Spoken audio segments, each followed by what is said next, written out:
Hello, everyone, and welcome to Variant Roles After Dark for another episode of As the Suns Burn, our Invisible Sun story. I am your host and game master, Dan Gaston. I use he, him pronouns, and man, did I miss this last week as the shadow and the gray pulled me away into dreary lies, and I just want to be back here with my friends and all you super cool people in chat. So, I'm going to let everyone else say hello. And so why don't we take it away with Alex, because you weren't here for a couple of weeks in a row and we missed you, buddy. Yeah. Hi, everyone. I am Alex. I use he, they pronouns. I'm at AxelAutoCure on Twitter. You can see that right below my little thing. I play Emma Elizabeth. She's terrible, absolutely the worst, but I love her. She is a stoic goetic who changes enemies because these Marty Cook character sentences. Yeah, I'm just real happy to be back. I missed a couple of weeks ago because I was at a concert, which was great. And then last week because we didn't play. But I'm ready to be back and do some crime things. I'm so happy. I just realized, given your not watching Game of Thrones, but your love of Cersei Lannister, that Emma Elizabeth is totally the Cersei Lannister of this story. She really is. Oh my god, now we have to decide who everybody is in Game of Thrones. Yeah. Sorry, we have to do it now. Yeah. I'm clearly not Littlefinger because he sucks. So I'm gonna be Varys pulling the strings. Yeah, there you go. That's good. Yeah. That's appropriate. The spider. Yeah. Should I change your title down there? Should it be the spider? The spider. That's a great name for a GM for Invisible Sun. It really is. There's a lot of stuff about spiders in this game, and we have barely scratched the surface. And maybe at some point we'll get to some more. And as Sam can assure you, this is not the first time I've played a character like this. This is my brand. No, it is absolutely his brand. Yeah. Perfect. All right, why don't we continue around the circle and kick it over to Annie. Annie, how you doing?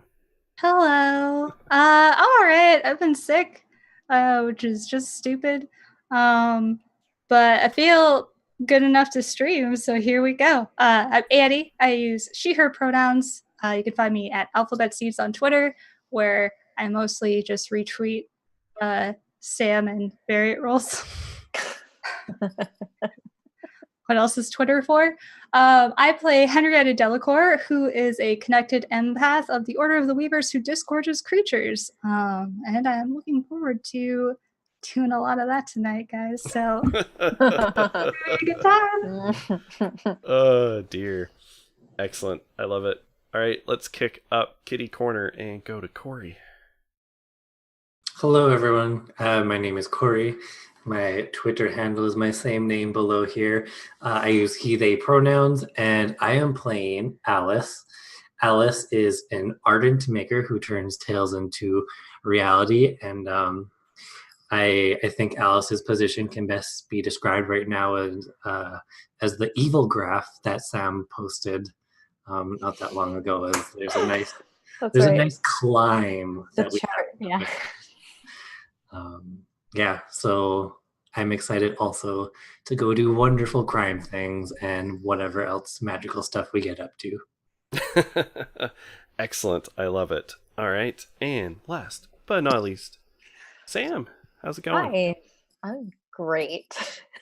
I haven't had anything stressful or bad going on lately at all. Nothing at all. Your Twitter has been a sea of calm and tranquility. Positivity. I'm Samantha Darcy. I use she, they pronouns. I play Lucky, the ardent apostate who shepherds minds. I'm about to do a Kickstarter on Tuesday. Yes. We're here for the launch. We'll have a party. Yeah, we will. I'll have a party. I'll have a party by myself. Anyway, yeah, if you follow me on Twitter, you probably heard some stuff about it. It's gonna be great. There won't be any problems. No, none. Oh boy. Okay.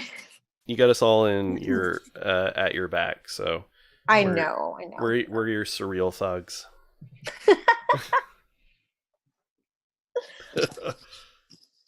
I'm ready. Excellent. I'm ready. All right. I'm So, ready to punch. it's been a few weeks since your little misadventures last week involving the Ash Gardens, where the gist of it is Lucky was really upset at the uber capitalist exploitative nature of money making in Saturnine that involves child labor because it is gross. Yep. At a place called the Ash Gardens, which also sort of claims to be an orphanage, and maybe it was, maybe it wasn't. And they wanted to free the kids. Long story short, deals with demons of the dark were made. Legacy artifacts, or rather, artifacts of the legacy, which is the very essence of creation of all reality and the actuality, was sacrificed to said demon in exchange for helping to free the children, who had some weird unseen children helping them and also protecting the artifact. And the whole building got eaten by tentacles and the demons of the dark, but the kids were gotten out. And a narrow escape, just as the Thaw, the enforcers of the will of the Deathless Triumvirate, swept in. And that's pretty much where we left things off. In the meantime, Lucky, and can we bring up on stream who accompanied you in a little bit of recon on maybe the aftermath of that? Do you want to summarize that, Sam? Lucky went down to, okay, here's what happened. So as it turned out, Alice and Lucky, like I'm assuming I can speak for Alice here, and that we were just kind of waiting to see what would happen, because obviously we did some terrorisms and, and the building disappeared. The Thaw were after us. We managed to escape, but we didn't get, nothing happened. We waited like 2 weeks. No newspaper articles. Not a thing in the paper. Nothing on the news sphere. Like, there was not a single mention of this. And I was like, that's too weird. And so my friend urged me not to look into it further because, we could get in trouble.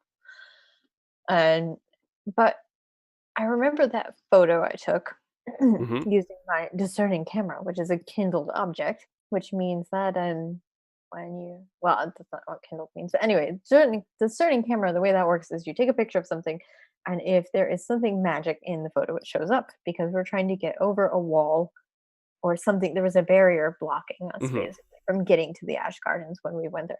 And found out who made it, and it made me think, like, maybe what we destroyed wasn't the Ash Gardens or something. Like, maybe it was an illusion. Who knows? I don't know. So we decided to go back. And so I traveled back there with my friend. And where the Ash Gardens is now like apartment buildings. But they're clearly lived in, and they've been there. They look like they've been there for a long time. And I have no idea. Like, I don't know how that's possible. Yeah. And the fact that we haven't had any repercussion at all, just really, it seems extremely suspicious. And I'm kind of like, I'm interested in doing some more digging on that, even though I really shouldn't. but I'm gonna.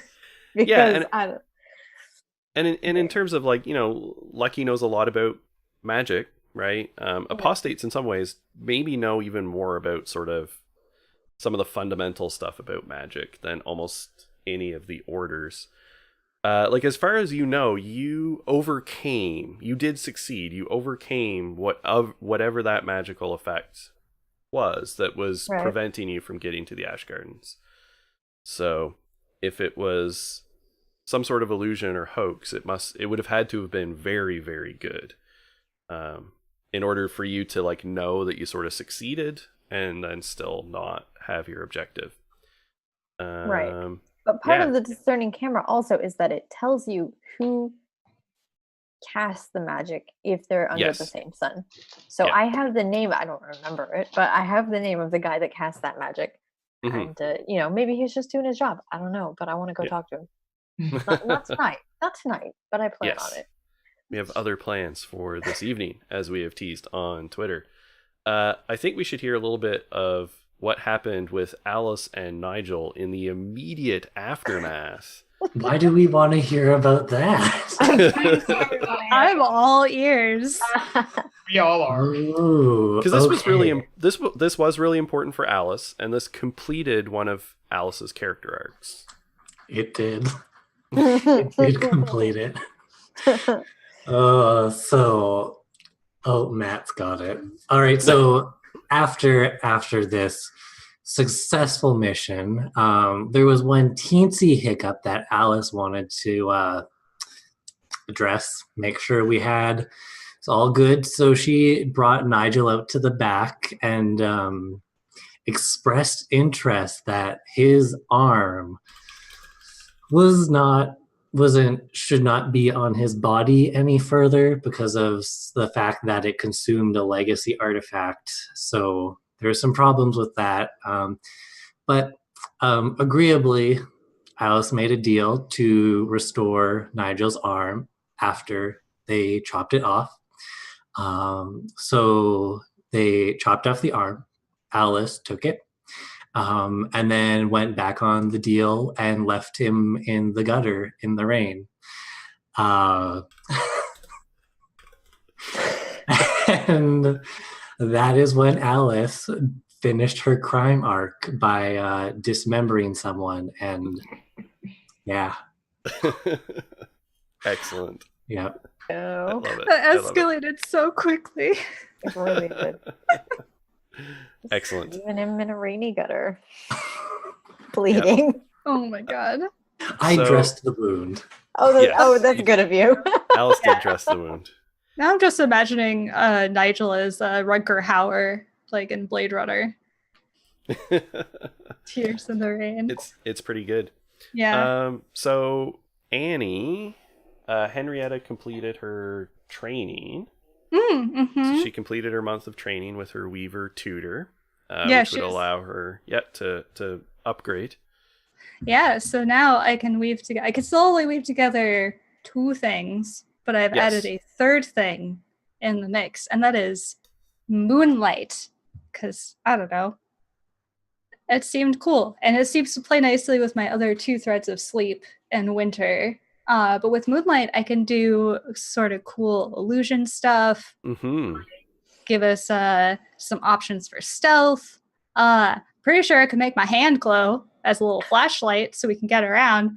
Who needs to bring torches when you can make your hand into a torch that's not on fire? Excellent. Yes.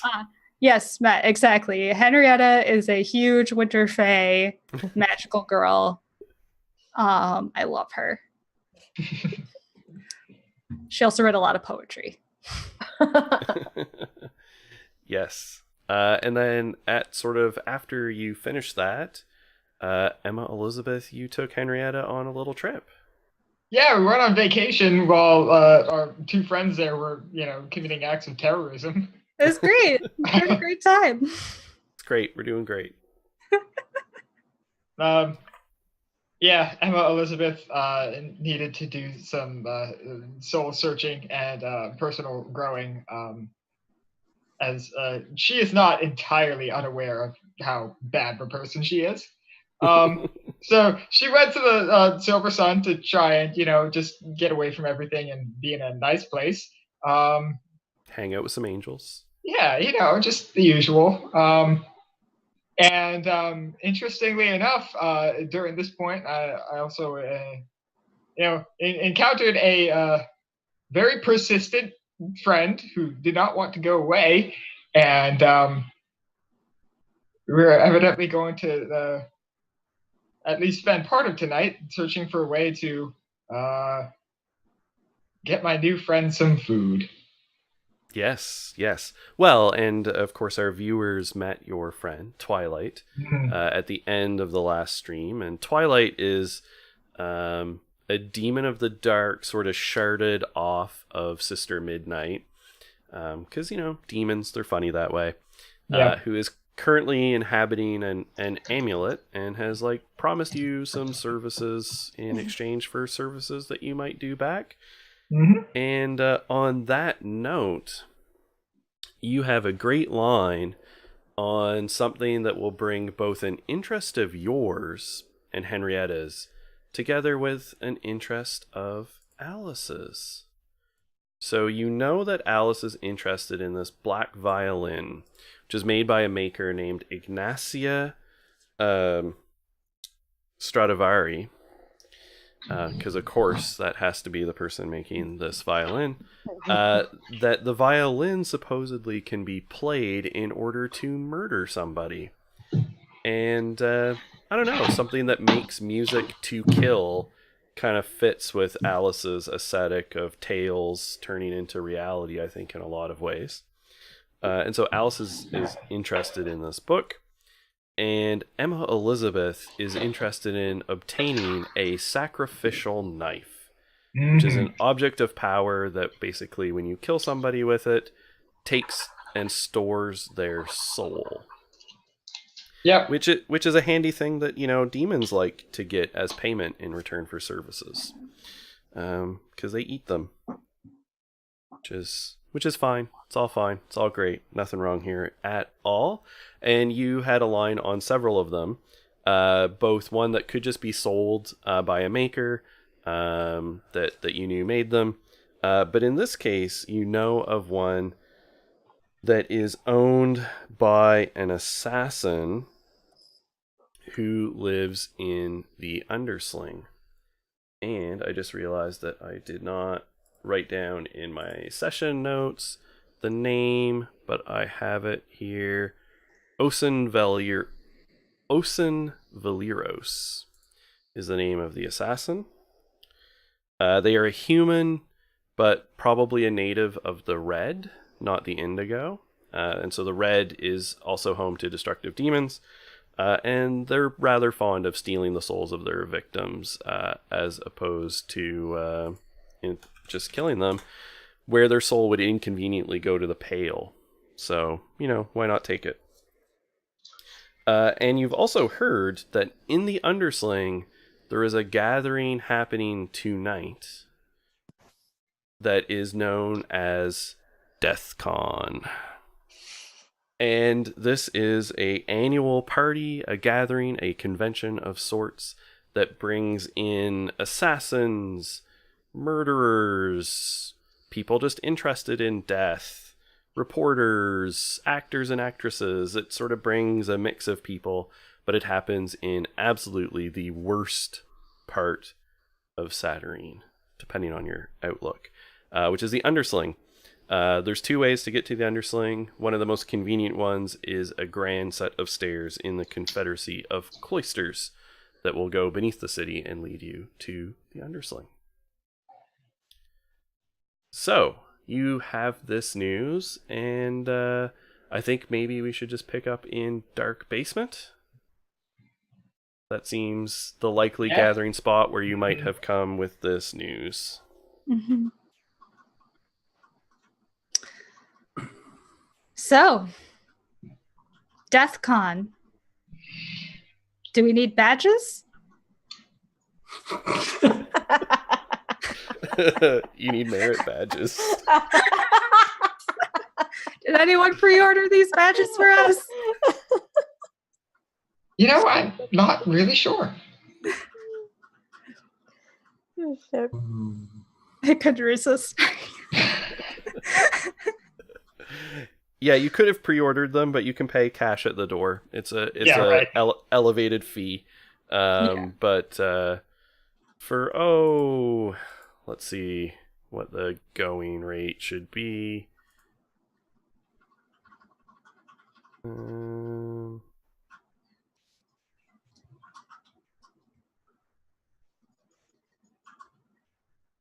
Probably like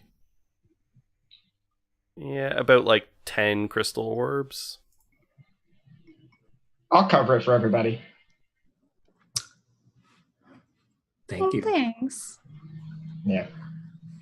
Well, we are here to track down an interest of mine, so I figured it would be for the best if I pay for it.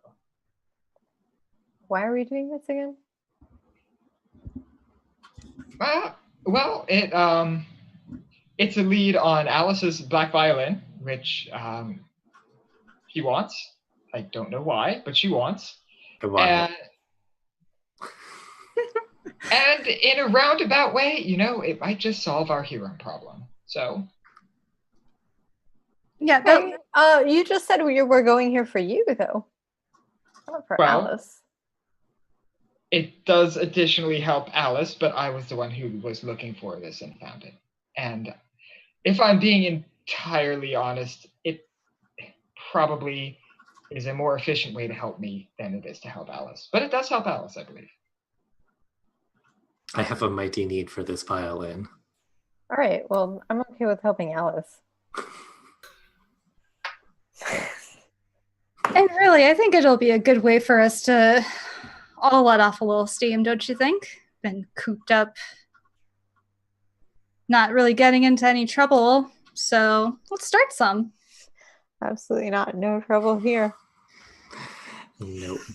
Mm-mm. So it's settled. We're going to DEF CON. Woo! I'll get my battle scarf. I'm gonna go over to Alice and just be like, "What happened with the thing?" Yeah, this? That. I'm gonna be using it for a job promotion coming up soon. What kind of job? A making things job. Oh, I can't show it off because it's unstable. But here's the thing. Okay. Once I get this promotion, I can make our friendship bracelets. All right. Well, that sounds great. Can't wait. All right. I'm gonna look at the other two just to make sure they're not eyeing us suspiciously or something. I've come back from my side room with my battle scarf. As a reminder, it's like freaking Doctor Who length, but it's dark floral, and it's covered in knives. Nice. Yeah, is that was that the second Doctor, the fourth Doctor, the one that wore the really long scarf? Yeah. So the fourth Doctor. So it's a cross between like his scarf and Doctor Strange's cloak. Yeah. Because it moves on its own, and like people get too close, and it slaps them away. Yeah, it does 1 damage per turn as a physical attack to just anything. And I believe it does put Vex in one of your pools as well, correct? Yeah, it's a 1 Vex interaction when I wear it. Okay, that's handy for me to know, because I decide when that gets applied. As the scarf inappropriately does something when you're trying to be nice. Okay, perfect. Just if you'll excuse me for 5 minutes before we go, I'm gonna walk over to Dark Basement's little mini fridge and just start pulling out like these like big brown packets of just like raw meat. I don't remember purchasing those. Oh, I purchased this.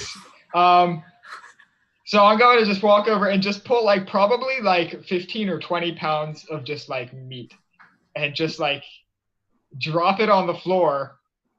And I'm going to summon a demon and try and bribe it with this meat. Okay, excellent. That can't be safe. And so Alex and I worked this out before the session, so he will be successful. So essentially when you like draw your summoning circle and this demon from the red materializes, and it is a hulking brute. It is perfect as a bodyguard. It walks kind of on all fours like an ape, and it's twisted and misshapen, but it has eyes in a perfect 360-degree line all around the circumference of its head. And then this twisted mass of spikes rising from the top, and big,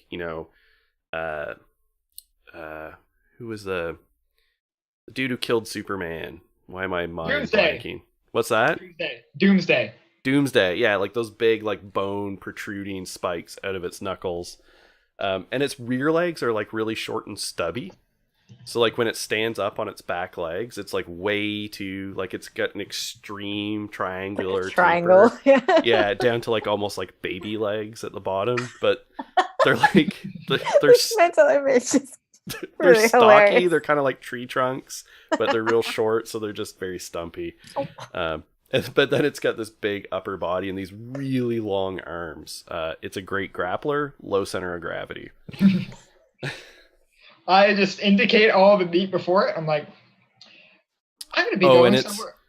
And because it's VR After Dark, it is nude, and it is Love it. and it is very well endowed. Ooh, like the Hulk.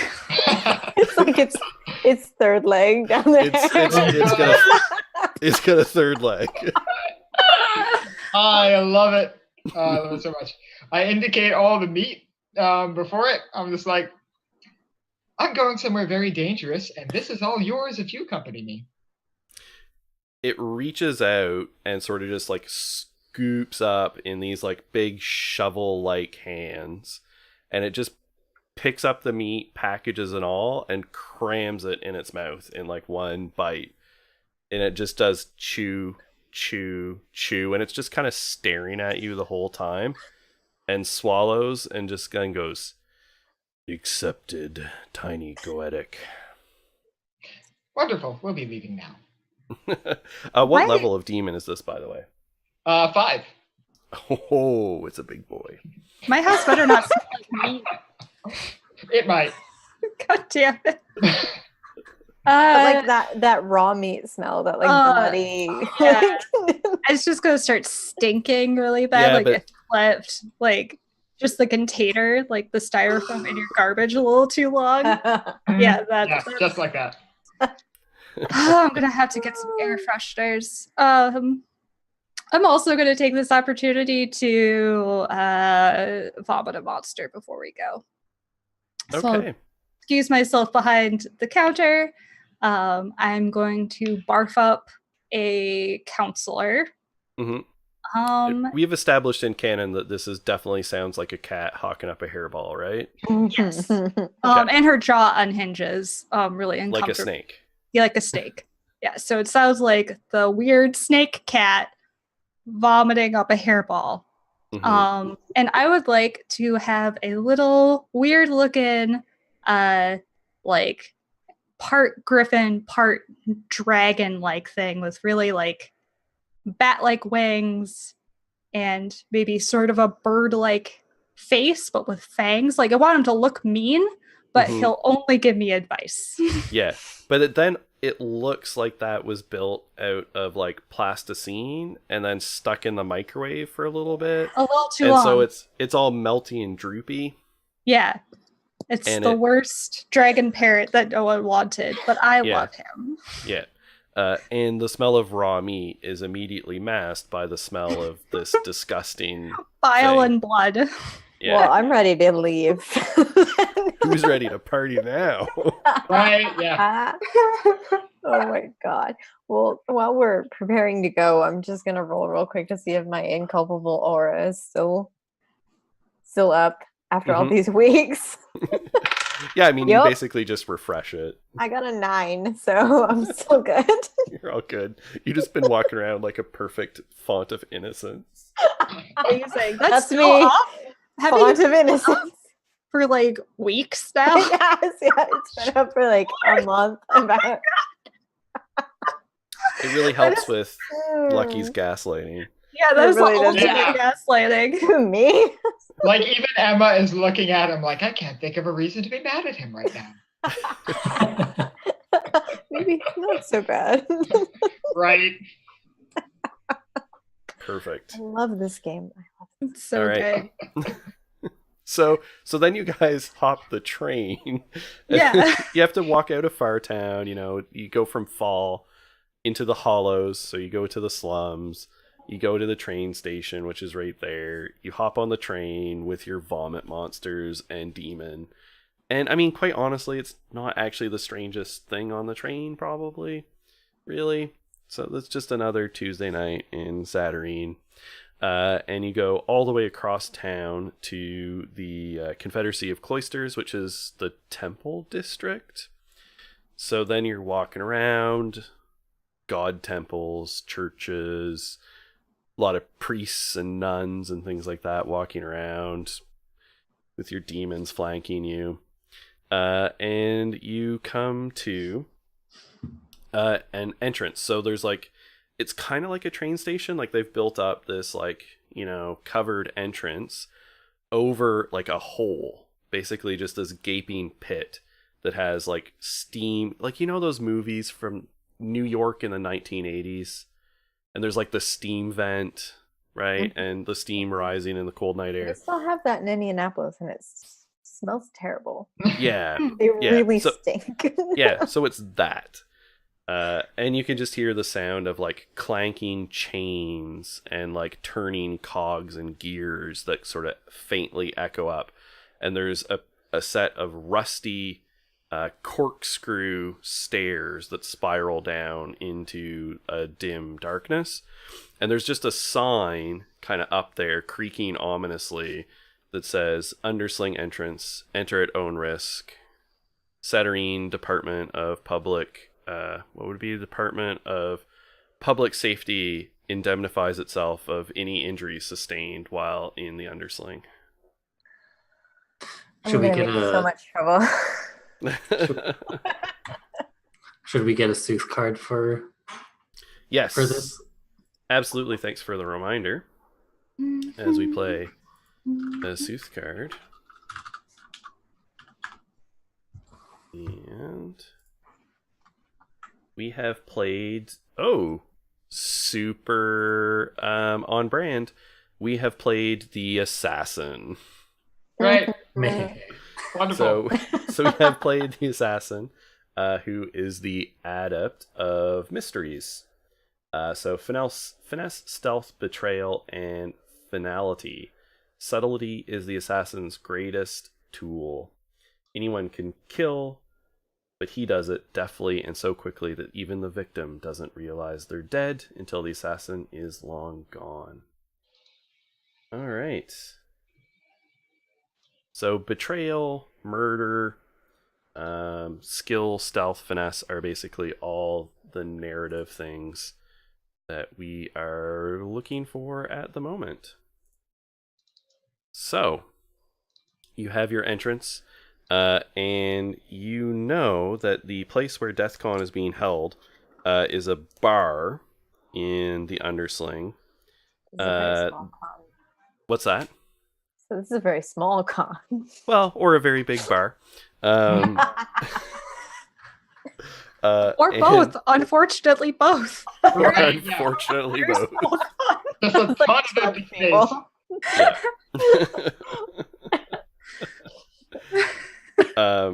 And it's called the 13th Blade.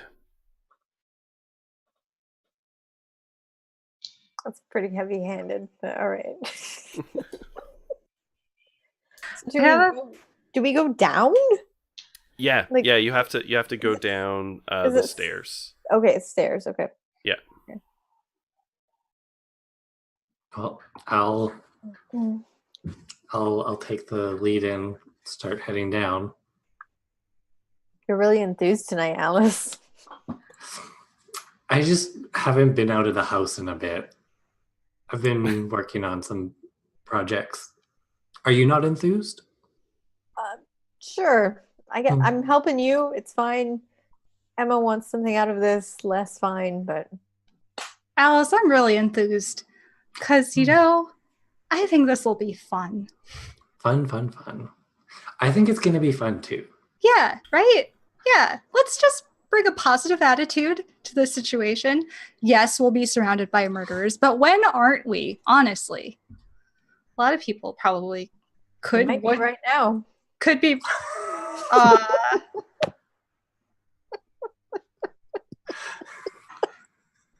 What?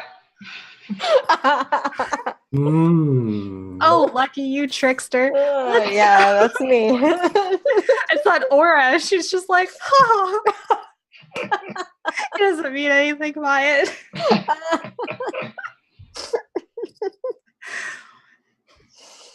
Yeah, let's just try to go blend in with the underbelly of Saturn. What could Yeah. go wrong? We are the underbelly of Saturn, as far as I'm aware. I don't know. I think it could get more. We're underbelly adjacent. Yeah. We're really close. That brings up a good point. We should work on making ourselves more like, when people see us, I want us to be more like, don't mess with those folks. You know? Mm. That's what he's here for, indicating the big The demon thing. I'm sorry, nobody could take him seriously with that. Also, have you seen my not weird, very beautiful, very lovely Okay. dragon pet? And she snuggles, like it's like sitting on her shoulder, and she just like nuzzles it a little bit. Yeah, and when you pull your head away, it's got that like little bit of like stringy goop. Yeah, just wipe it away. It slimes you. Just rub it into your hair and style it. I'll amend my statement. You two have got it like figured out. Thank you. I want people to look at me the same way they look at you. I think what would help, proxy. Alice? Hmm? You should get a leather jacket. That's like the ultimate badass statement. Ooh. Mm-hmm. Mm-hmm. That does seem like it would help. I'm gonna workshop with that. Yeah. Just consider it. Yeah. There Consider human leather. Maybe. You have access, right? Got a That's little bit of very- material. That'd be a way to intimidate some people. That's a very bold-fashioned statement, don't you think, Lucky? Alice Oh, is a bold woman, Emma. She is. You know what? You're 100% right. Just go along with that aura. It's like, that's totally a reasonable suggestion there.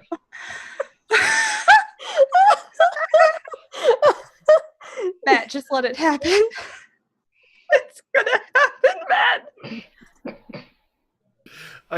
oh. I don't know if the arm has enough skin on it to turn it It's into a sleeve. jacket. It's a sleeve. Yeah, you It's could a- make a oh. sleeve. Just shove your arm through it. Oh, Right. No, So you just have to deglove the hand.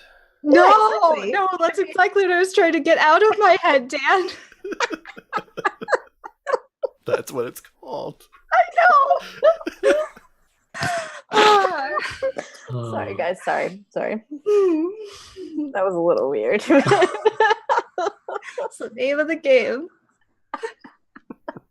Anyway, something to consider, Alice, moving forward. Oh, yeah. I I'm mean, gonna think about it, workshop give it these. Like a big face on the back.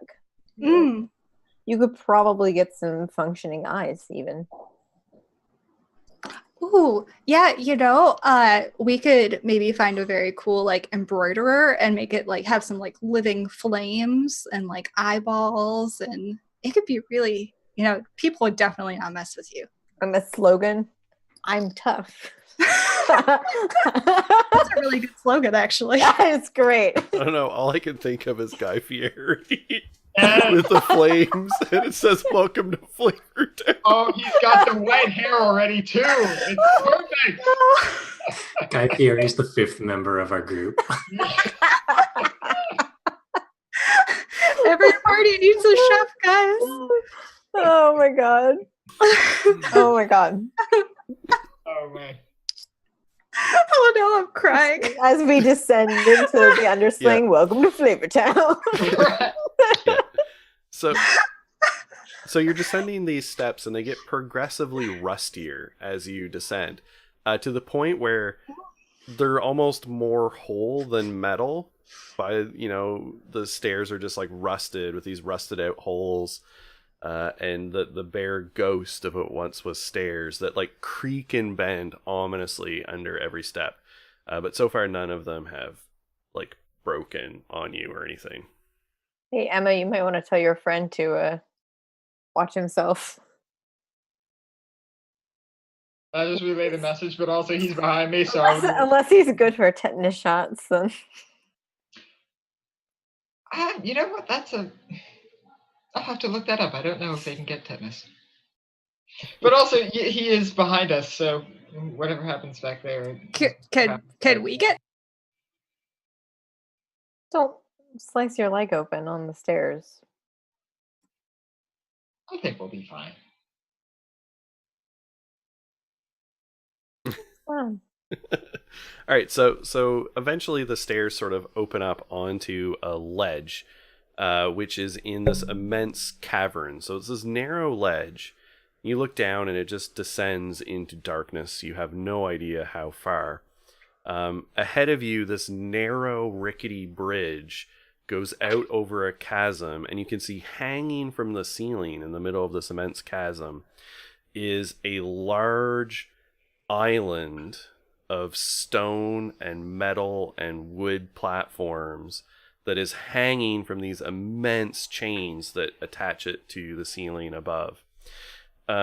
Weirdly, there is way more chains than are actually attached. So there's lots of like broken chains and bits and pieces that you can see.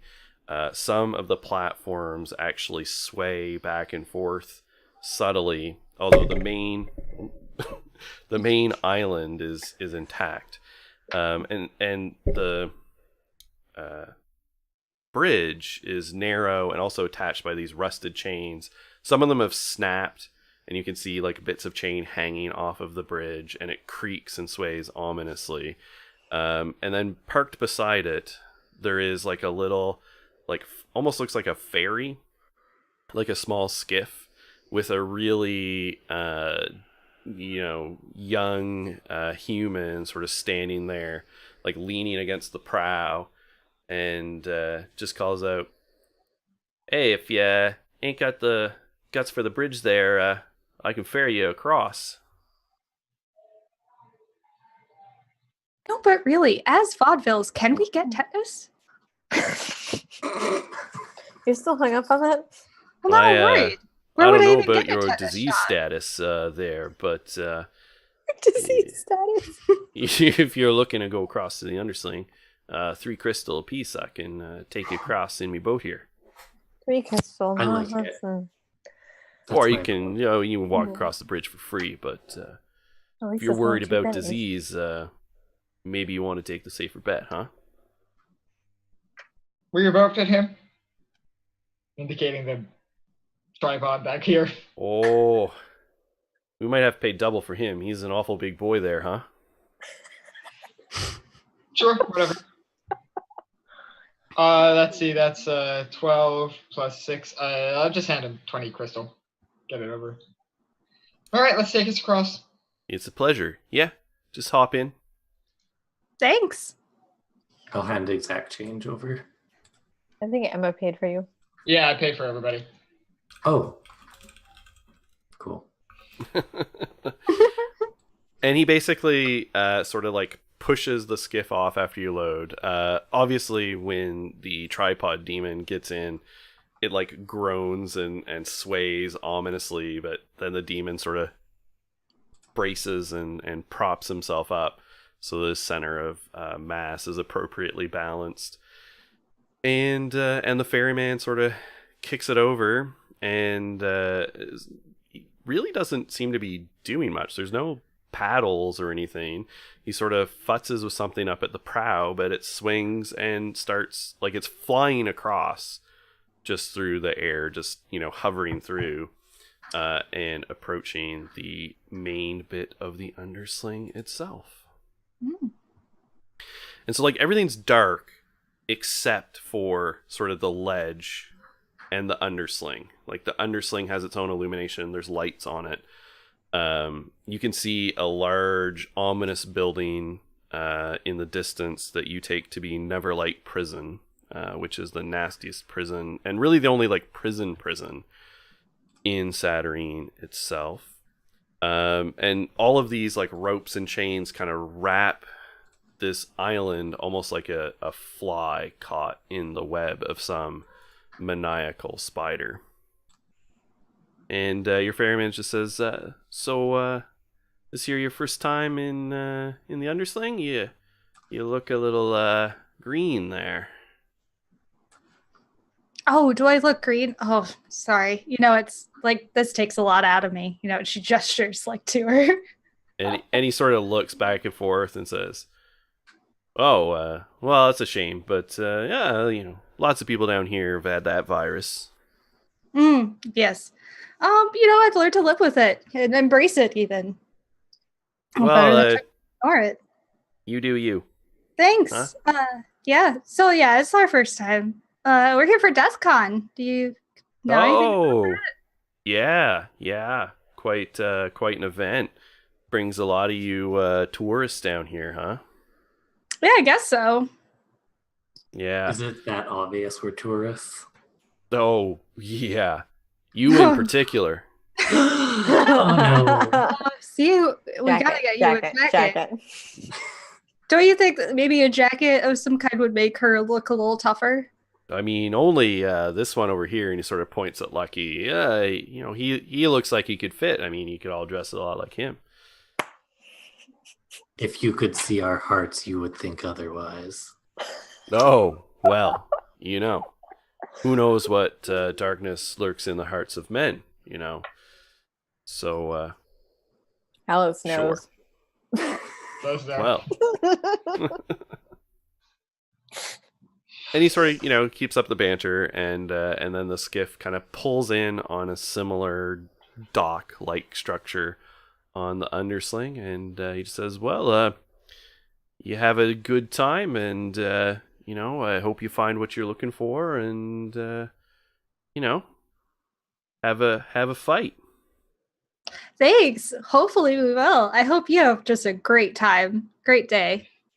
Oh, I will. Trust me. Hopefully we'll all see you on the way out. Hopefully. Well, I shuttle back and forth here, and I'd be happy to take your fare on the way back after DeathCon.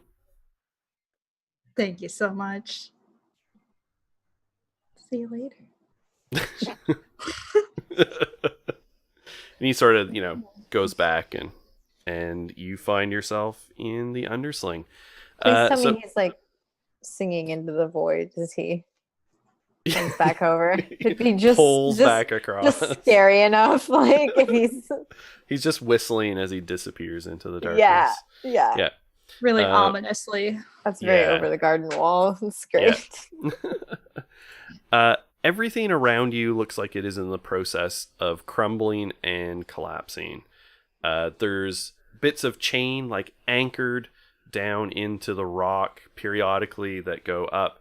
You can hear the clang of workers as like bits of chain are being like fitted back together and repaired. Periodically a bit of chain snaps and like falls to the ground below you. So everything is in flux. The buildings themselves appear to be in the process of crumbling or collapsed. And there's just like workers toiling, affixing supports, and you can hear periodically the hammering of smiths nearby, and there are bars, and you can hear raucous shouts. You see demons walking, you see humans of all varieties and stripes walking, and even though, so like carrying weapons, not really illegal in pretty much most of Satyrine, and, armor and things like that, you don't see it much, right? Like when you're walking around Satyrine, it's like walking around a city, and most people are not armed. But here, practically everybody is. It's very rare to see someone who doesn't have like a blade and a gun strapped on either hip. A lot of people have the distinct look of like mercenaries and soldiers and thugs and toughs. Cool. As we're walking, I'm gonna pop over to Alice for a bit. Alice, I noticed with the boatman you were very concerned with maybe not fitting in as far as your dress. Mm-hmm.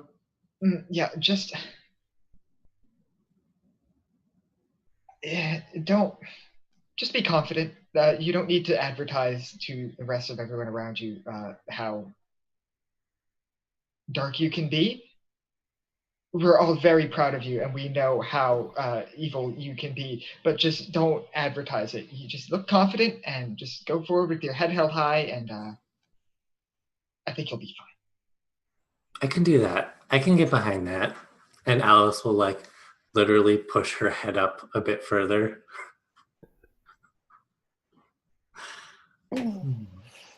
Oh, my pretty little peacock. Where's the fighting pit? Well, so that is a good question. If you ask, or you probably start to see advertisements periodically. So when you walk by any of the bars, a lot of the bars have fight cards listed out front. So it seems like most of the bars are part of a circuit that is essentially the fight clubs. And so they've got like a list. They often say something like a name of a champion who appears to be like every bar seems to have their own. And often fighters will be listed for what bar they represent. So like they travel around in a circuit in all of the bars in like a league. Yeah, so practically everywhere has like a marquee out front listing what fights are happening that day or that evening. And then you're getting close to your destination because, bars are pretty heavy here. And you're going through sort of a central market. Off to sort of your left, there's a large square that has some sort of scaffolding or stage or dais kind of set up in the middle. And a couple of like low tiers of almost amphitheater style benches ringing around two sides of it, or around three sides. And you're looking in the open side. The whole middle of the interior is covered with, in various colors, feathers that are not moving. So periodically, like a wind, like a little breeze, like rustles through the market, rustles your clothes, goes through the square, and you can see the feathers flutter a little bit with the breeze, but they don't blow and tumble like they should. And it looks like they're probably like a few inches thick, multi-colors, various colors, but when you look at them, almost all of them appear to be stained with blood. And there's just a sign kind of hanging near the front that says the Pinion Court. Well, looks like someone's been eating some poultry. And you can actually see like a few people that appear to be gathering and like going inside and starting to like sit in some of the benches.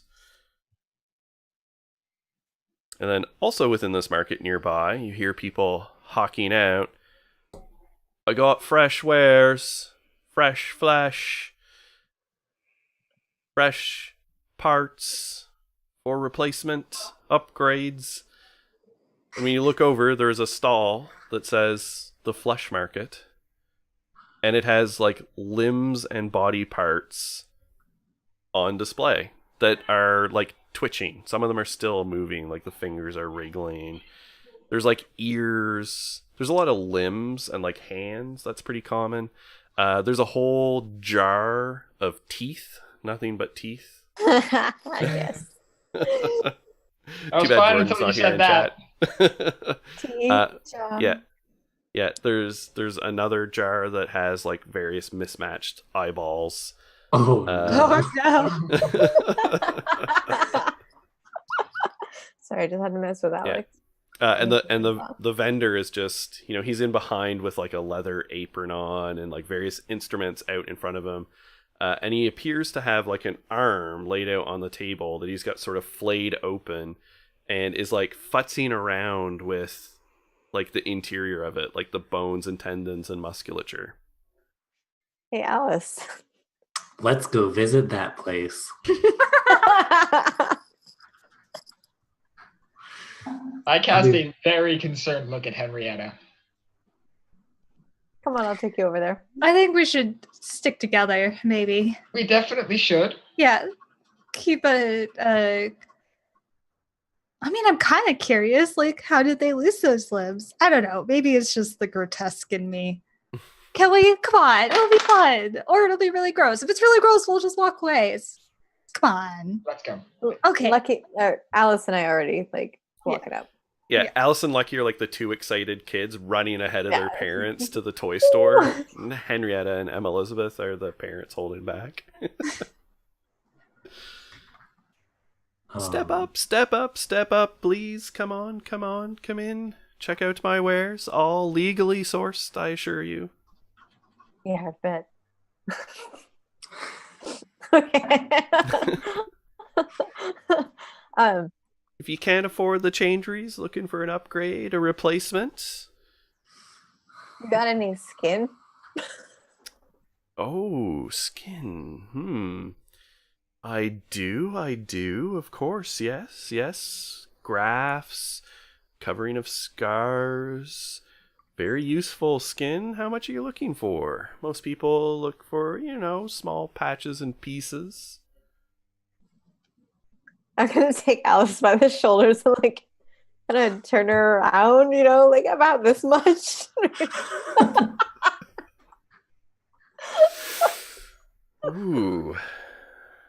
That, Assuming, you want this, Alice. I don't know. I just saw an opportunity. It's interesting. I was thinking, hey, maybe we could grab some of this, but I was starting to think about, I've got a player question. Is there anywhere in Saturnine that has obsidian rock? Oh, sure, absolutely. Either it grows naturally, or there would be like gem vendors or something like that where it would be imported from somewhere else. Okay. So I also say, I think we could pick up some of this if we want, and she'll grab one of the eyes and hold it up and be like, "Look at me, I have heterochromia." Ha ha ha.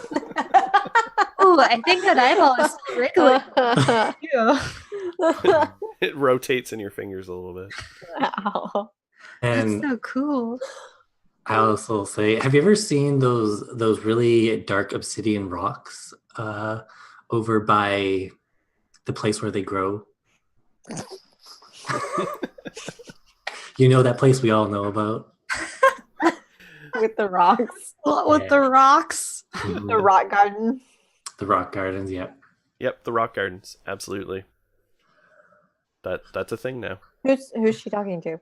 Yeah, who are you asking? I was about talking to Lucky in response to Oh, them. okay, yeah. I was course, sort of yeah. thinking a little bit about that. But you know what? Let's pick up an arm while we're here, just in case. Sure. One could can be never have useful. too many human arms. Well, we've figured that out previously. I'm sorry, what? Absolutely. Yeah, totally. Okay. Well, show us your arms. Oh, Arms dealer. whole arms dealer. Yeah.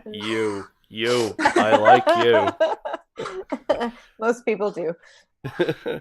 Well, just a minute. And he sort of goes down and futzes and starts to pull out a case that is way too big for wherever he is pulling it out from. It couldn't possibly fit, but he's pulling out this case and then sort of poof, puts it down on the table and unlatches it and it opens in multi-tiers that couldn't have possibly have actually fit in the interior size of the case. And sort of nestled on black velvet is a variety of arms of various shapes and sizes and skin tones and colors. Some of them are definitely not human. So there's demon arms, there's all kinds of things. Are there any blue tiefling arms?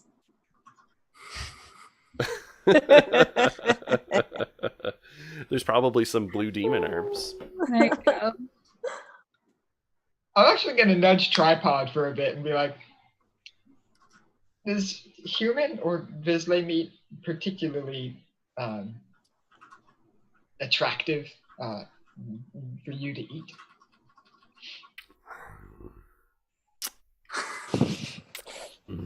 Yes. Good. Thanks for that. I'll keep that in mind. If you do, we'll stop by here on the way out. He leans sort of towards you and sort of. You smell sweet.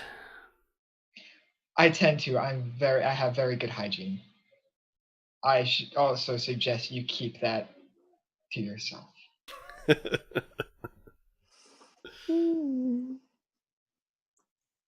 So, you like my selection of Alice?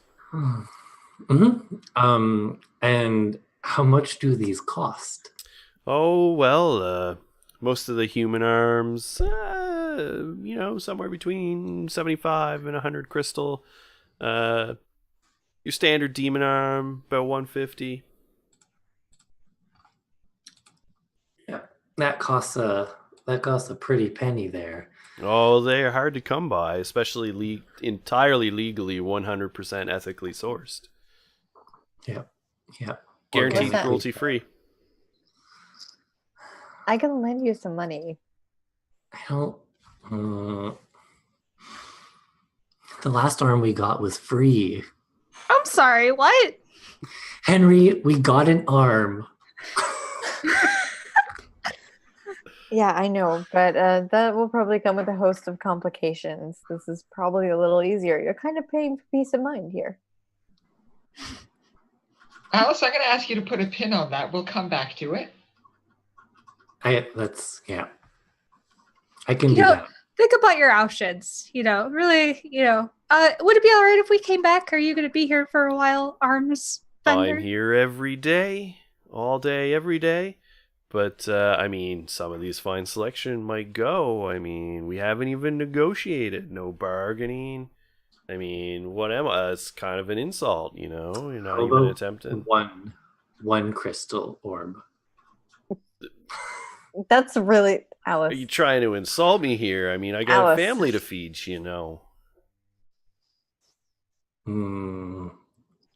Does anyone else want any of these? If we're just here for me, by all means, let's... I guess I'm kind of curious about some of the eyeballs. I think that they would make some really nice cufflinks on a shirt I'm working on. Alice, would you like some joy? For these... Okay. As I'm going to use a shift here. Yes. One of the... clearly looks like a demon arm, but it's not hulking like some of the other ones are. It's pretty lithe, and it is entirely sort of like a midnight, unnaturally dark. It's like a midnight black that sort of glistens almost, and not in a disgusting way. It glistens in a oil sheen sort of way. It's got that little iridescence to it. And the fingers kind of wriggle and sort of beckon at you. And then the arm pulses, and momentarily it looks like it is entirely made out of obsidian. So it looks like a stone arm that then sort of turns back into flesh and then looks crystalline again, as it's sort of phase shifting back and forth between flesh and stone. Henry, and it appears to have a sale tag on it. Henry, I've just got an idea. Oh. If you're interested in eyes and I'm interested in arms, we could probably do some bundle deal. There it is. Perfect. Well said, Lucky. Just that aura is just crazy. Well, I think I want that arm over there. You're in luck. It's in sale. And the vendor looks at it and looks at the tag and looks puzzled for a moment. That can't be right. And it's an 80% discount. It's marked on sale for 30 crystal orbs. Oh, that's a really good deal. How much would it be for, let's say, 4 eyeballs? Color doesn't matter. Well, Usually eyes are about 10 crystal apiece. Let's say 4 for 30. Let's say, 4 for 30. That sounds lovely. Thank you so much. If you're also getting the arm, that is. Let's do it. Yeah, I think we're getting the arm too. Excellent. Alice Great. Alice is going to pick up the arm and hold it out for a handshake. It grabs your hand. Good. I like it. And she'll take it. Is she gonna put it in her hair? I was just about to say, can Alice use her Object Arcanum spell, but instead of put it in her hair, can this time her hair like reach out, grab it, and put it in itself? Oh, Ooh, I like absolutely. it. Okay. I'm going to do that for one sorcery. So, Wow. so her hair like noodles it up, sort of sucks the arm up into her updo. Oh no. Into the void. There's a void at the center of that updo. Alice is powered by black holes. Hmm. All right. I'll mark that off. Yep, I have added 4 eyeballs to my inventory, and I never really thought I would ever put that on a character sheet and a cape. Really? Yeah, I mean, it's right. D&D. People collect body parts all the time. Yeah, I have it. Other people have. Our Excellent. Minotaur has a freaking ear necklace, and it's the weirdest freaking thing. Well, we better get on to DeathCon, I guess. Yeah. Well, this is the flesh market. So meanwhile, while you've been having this exchange, behind you, the sort of buzz has grown as like more and more people have gathered in this the Pinion Court, and you now actually hear the sound of like a gavel being like wrung out and an authoritative voice saying, hear ye, order, come to order. The Pinion Court is now in session." I'm absolutely gonna turn and watch this. Yeah. And so like the stage has grown a sort of like elevated podium where appears to be a human male in dark robes and with like a powdered wig on, is like seated up, elevated, 10 or 20 feet sort of above the crowd. And this podium wasn't there before. And there's an array of people on the benches. And on the platform underneath him, bound in chains, is an inhumanly beautiful being. You can see that it is a like glistening blue-skinned individual, perfectly shaped and formed, with like 4 delicate feathered wings that arch out from its back. And the wings are covered in eyes that actually blink periodically at you. And they are tall, probably about 7 feet tall, very lithe. They have 4 arms and 2 legs. And Emma Elizabeth, you absolutely immediately recognize that this is an angel. That is like manacled and appears to be standing trial.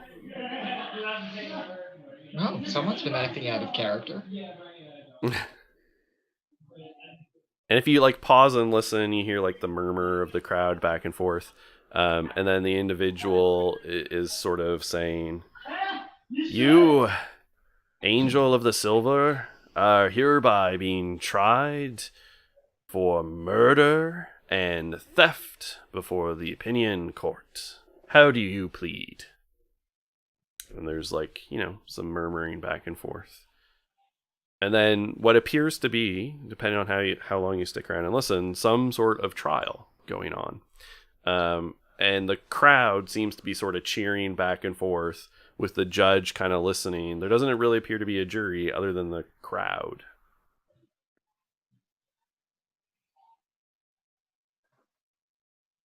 I don't particularly want to get involved in this. I don't know. I'm a little curious. Curious, sure, but I indicate all the debate. Nobody says we have to participate.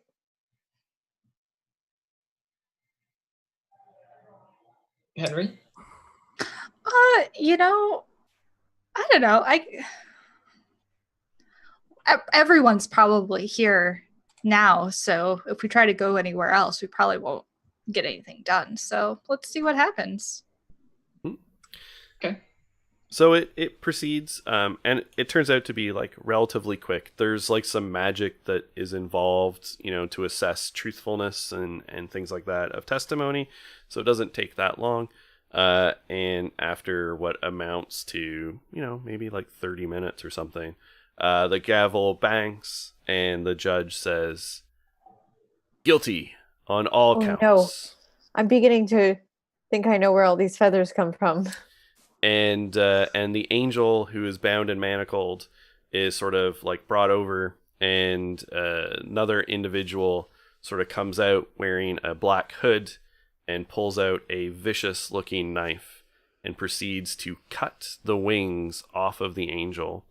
And as he does so and sort of severs the bloody stumps away, leaving these, bleeding holes on the angel's back, the feathers all like sort of blow off of the wing and sort of swirl down and carpet over the and join the other feathers that litter the floor of the Pinion Court.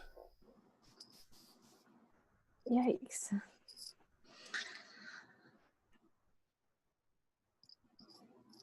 And then the angel is released. The God. punishment enacted as they are de-winged and removed from the host. I thought this was chicken wings or something.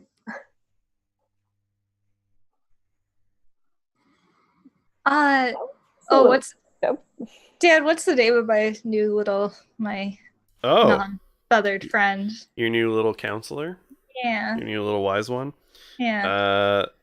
This one is Glurp. Glurp, I love it. Yep. I'm gonna ask Glurp, what happens to angels without their wings, Glurp? Well, that's a good question, Henrietta. I imagine that it's not good. Good console there, buddy. I'm here to help, but I'm not an endless font of knowledge. That's fair. I mean, could it return to the silver? Is it just... Probably not.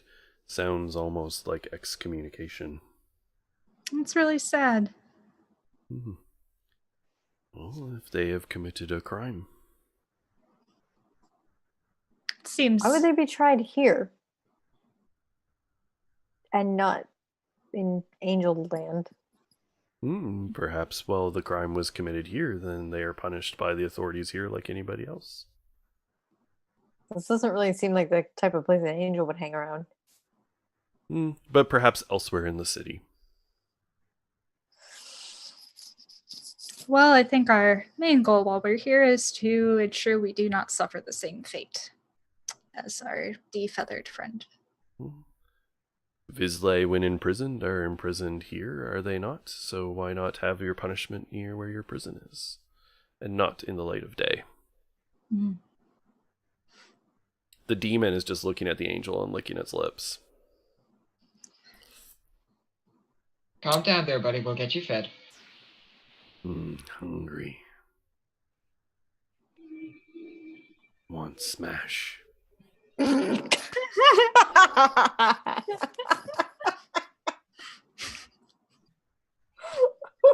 I feel like you could elaborate on that, but there's a 50-50 chance I really don't want you to. So let's ignore that and let's carry on. Right. Okay. DEFCON. All right. So you managed to push your way to the 13th Blade, and the marquee out front, as opposed to saying, like, listing the fights that are going to happen inside, just has emblazoned DEFCON, one night only, and the day's date and the time. and you are there in plenty of time. How much is it to get in? What did I say it was? I think 10, Said 10 10 per crystal? person. And crystal. Yeah, 10 crystal per And I person. offered to cover it for everybody. Right. Go ahead. Yeah, I will pay the upcharged door fee for everybody. But also, as we do this, we're looking for an assassin, and particularly his murder weapon, an Osin Valiros.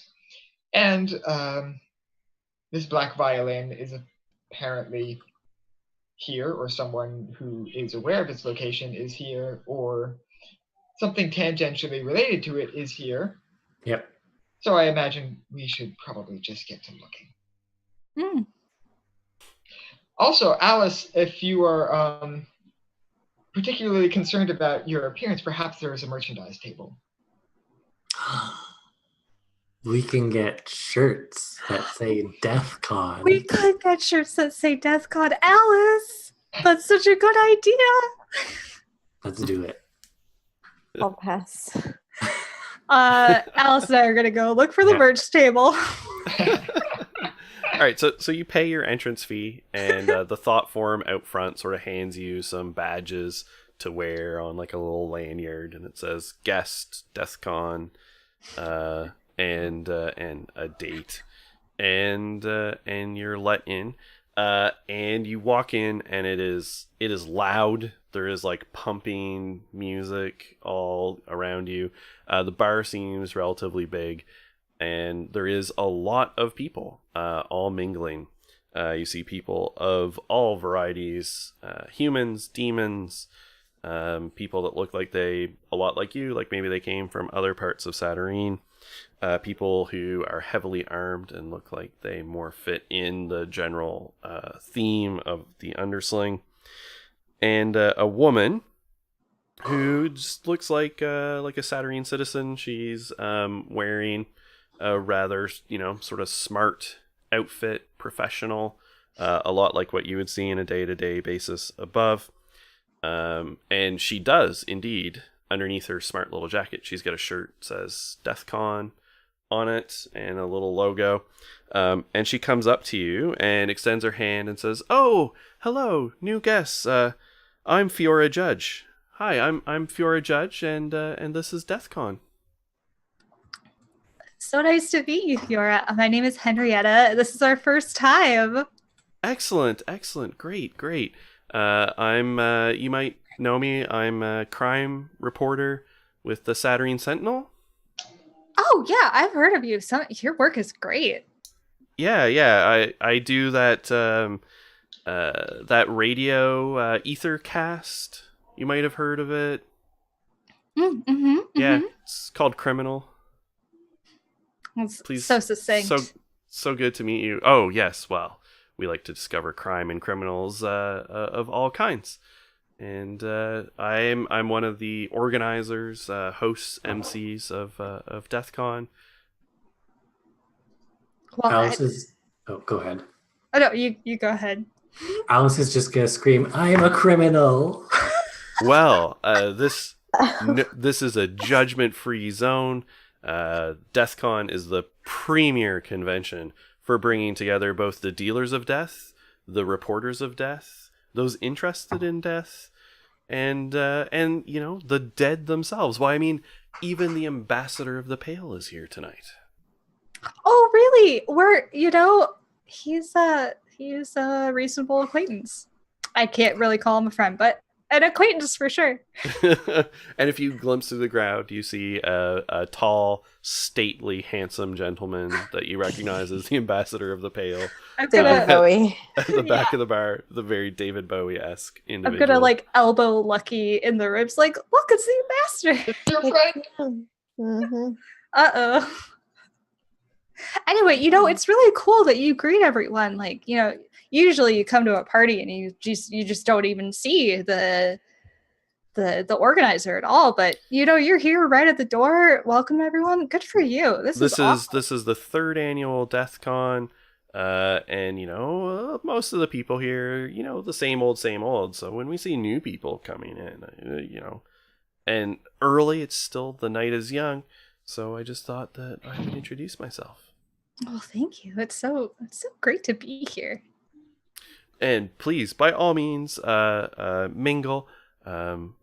Obviously, some of our members have very sensitive backgrounds and lines of work.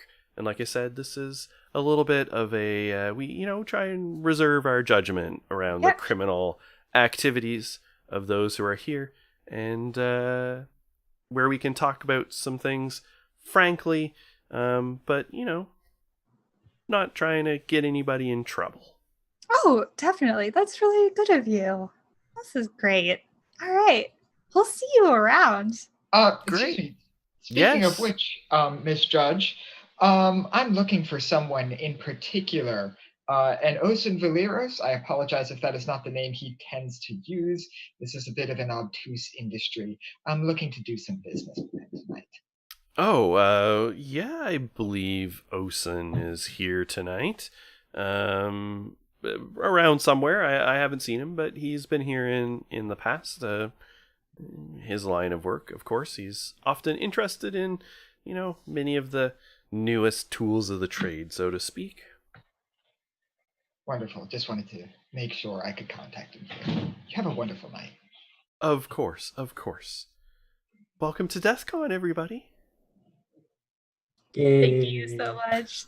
This is so. And she grabs a drink and sort of melds back into the growing crowd. Some people come in and push by you and sort of shoulder their way through. I thought you meant she literally melded into the crowd, and I was like, yeah, this is fine.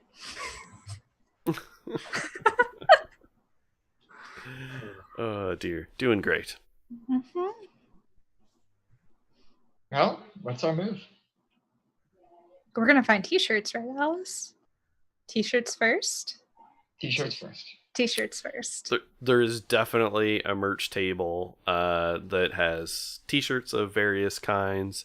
The most popular one seems to be I went to DeathCon and survived. Time will tell.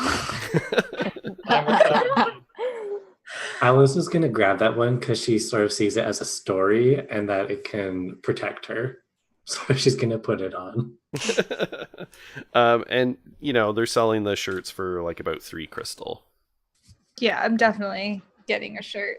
Okay. Absolutely. Yeah, there is a section off at the end where you can see there's a variety of patches and badges. Some of them just have numbers on them in red, and there's a lot of death's head symbols and various things. What are the numbers about? So they seem to count upwards in numerals that go from 1, and the highest you've seen is 300. Are these kill counts? I think They're so. kill counts. Yes, I love it. And there's also a bunch of badges that are just a 1, just a doesn't have a circular background. It's just a tick, right? A tick mark, and they sell them in the 1s and the 5 variety. Awesome. Alice will point over. Does anyone want to buy any of those badges? Anything that you want to share with the group right now? I don't believe I'm qualified to wear one. Okay. Feel like would be false advertising, something. Well, And the vendor's and you definitely don't want to false advertise with these. They take them quite seriously. Yeah. I have the utmost respect. I would never intend to cause any problems. Tempting, but I won't. Do it. Do it. I'm not going to. No. I don't know, Lucky. How many people do you think died in the Ash Cave? Oh my god. I know at least 2. At least 2. At least 2. Damn. But see, I can't say for sure, so guess I can't buy one. oh no. Hmm. This is Well, probably a terrible use of my sorcery, but I'm gonna use it anyway. Um, since I've got my T-shirt, I'm gonna put that on, and I'm gonna cast Propitious Swarm, Mhm.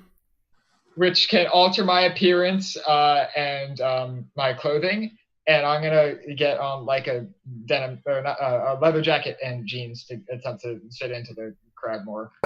Right. Like, And this is the Fucking- spell where like you're covered in a swarm of spiders, yeah, it's right? covered in a swarm of spiders, and They like like weave the clothes with their spider silk and then like sort of scurry away. Emma, you can't just put on a leather jacket and think you look tough. I don't know. I'm I not think she looks intending. pretty good. I think she looks like a fucking poser. Lucky, I'm not intending to look tough. I'm just intending to not stick out quite as much. It's not working. Okay, well, we'll see if it works, I suppose. I'm gonna distance myself from you. Sure, I hope you do something productive as you do. I'm not here for you. Well, are you here for Alice? Yeah. I hope you do something productive while you're here then.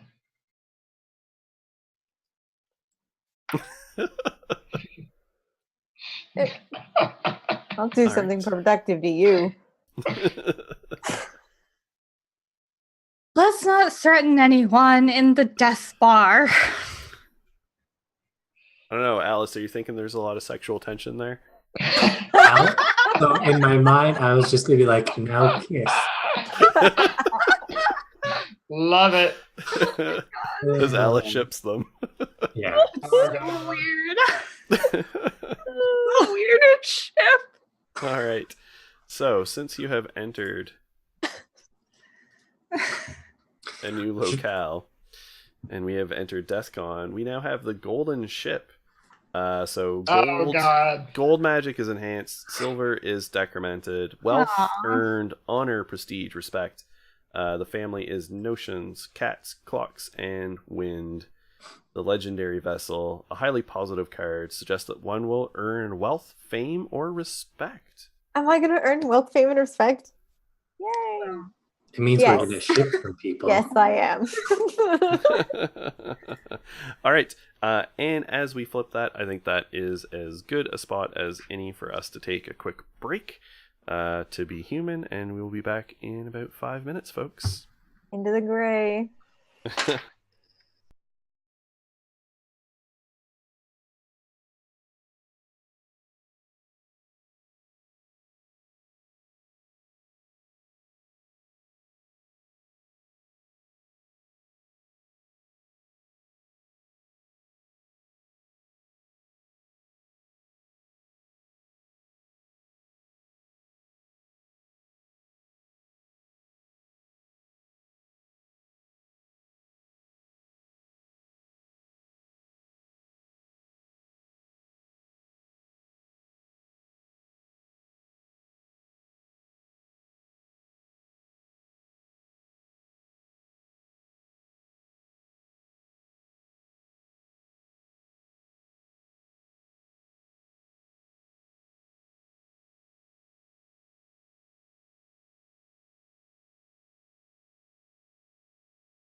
All right, welcome back, everybody, and thanks for sticking around on our little break.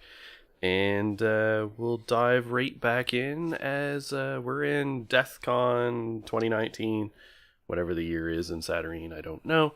But so let's just say DeathCon 2019. So you're in a seedy bar.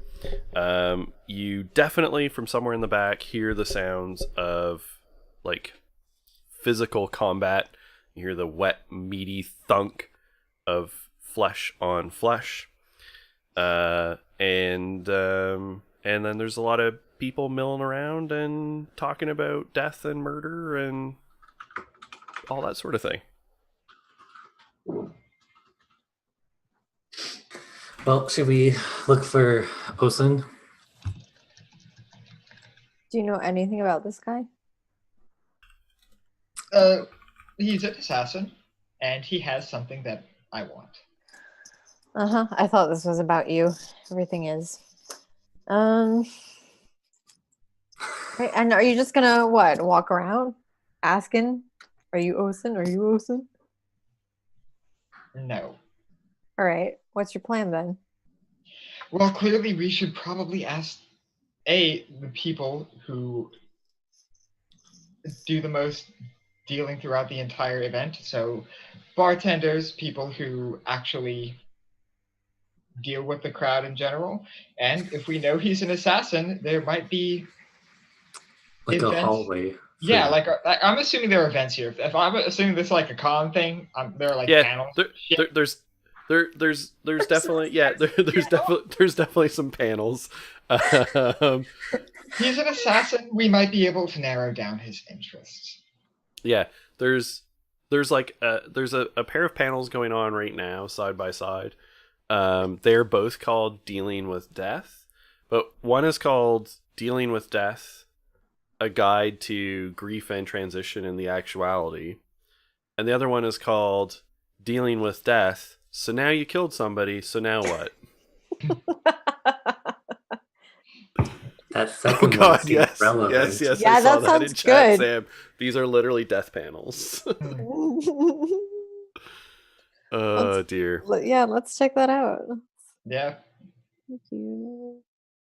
Yeah, and there's other things. There's like a vendor's like corridor here too, where like people have little tables that they're standing beside with mostly weapons Ooh. of one variety or another. And there is a couple of individuals that you kind of just can tell when you look at them. It's like they look like Vizsla, and because they're standing beside tables like stacked with like books and scrolls and stuff. But unlike a lot of Vizsla, like they look shifty, and some of them look like soldiers. So there's a few in like veterans, like army jackets, like veterans from the war. And they've got, sort of a haunted look about them. Whereas others are just very much in sort of like more tattered and rough clothing. And the books all universally have a very ominous look to them. They're bound in dark leather, lots of red letters. Definitely look hefty. All right. I really want to look at the weapons. Same. Yeah, there's like rows and racks of knives and swords and pistols and rifles and I really all kinds of stuff. need a knife. I just need one.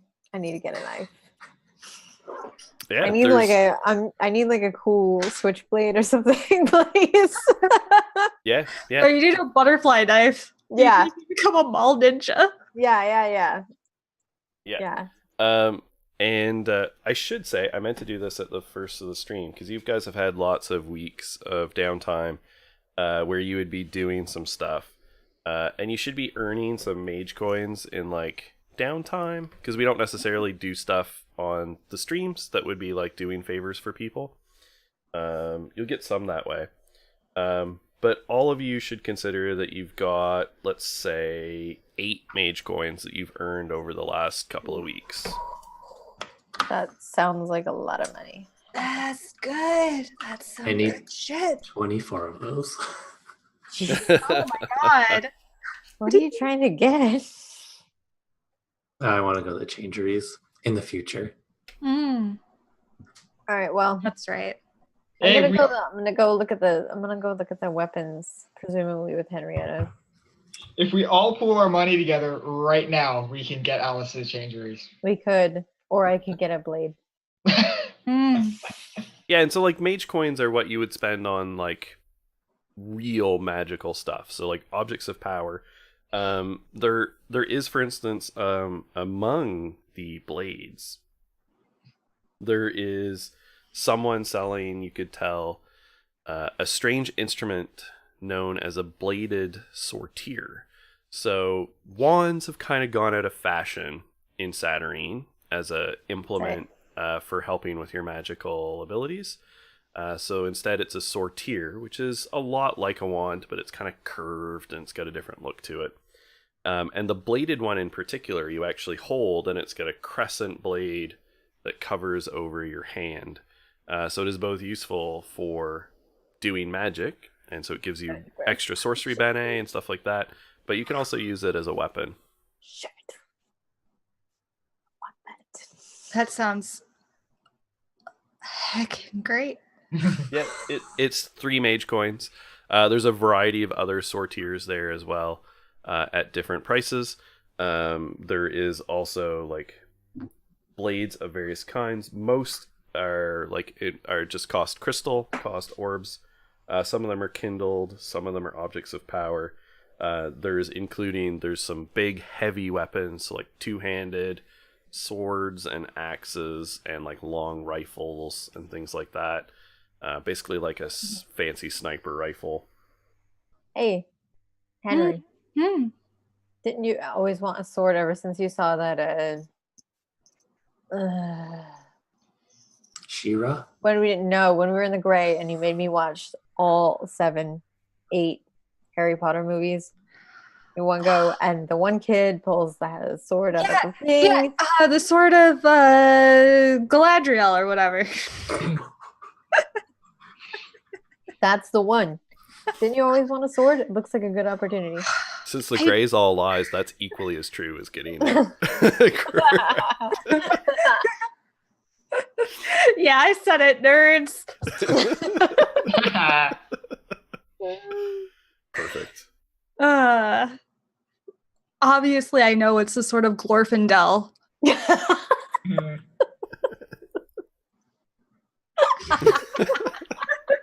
That's a deep cut, Annie.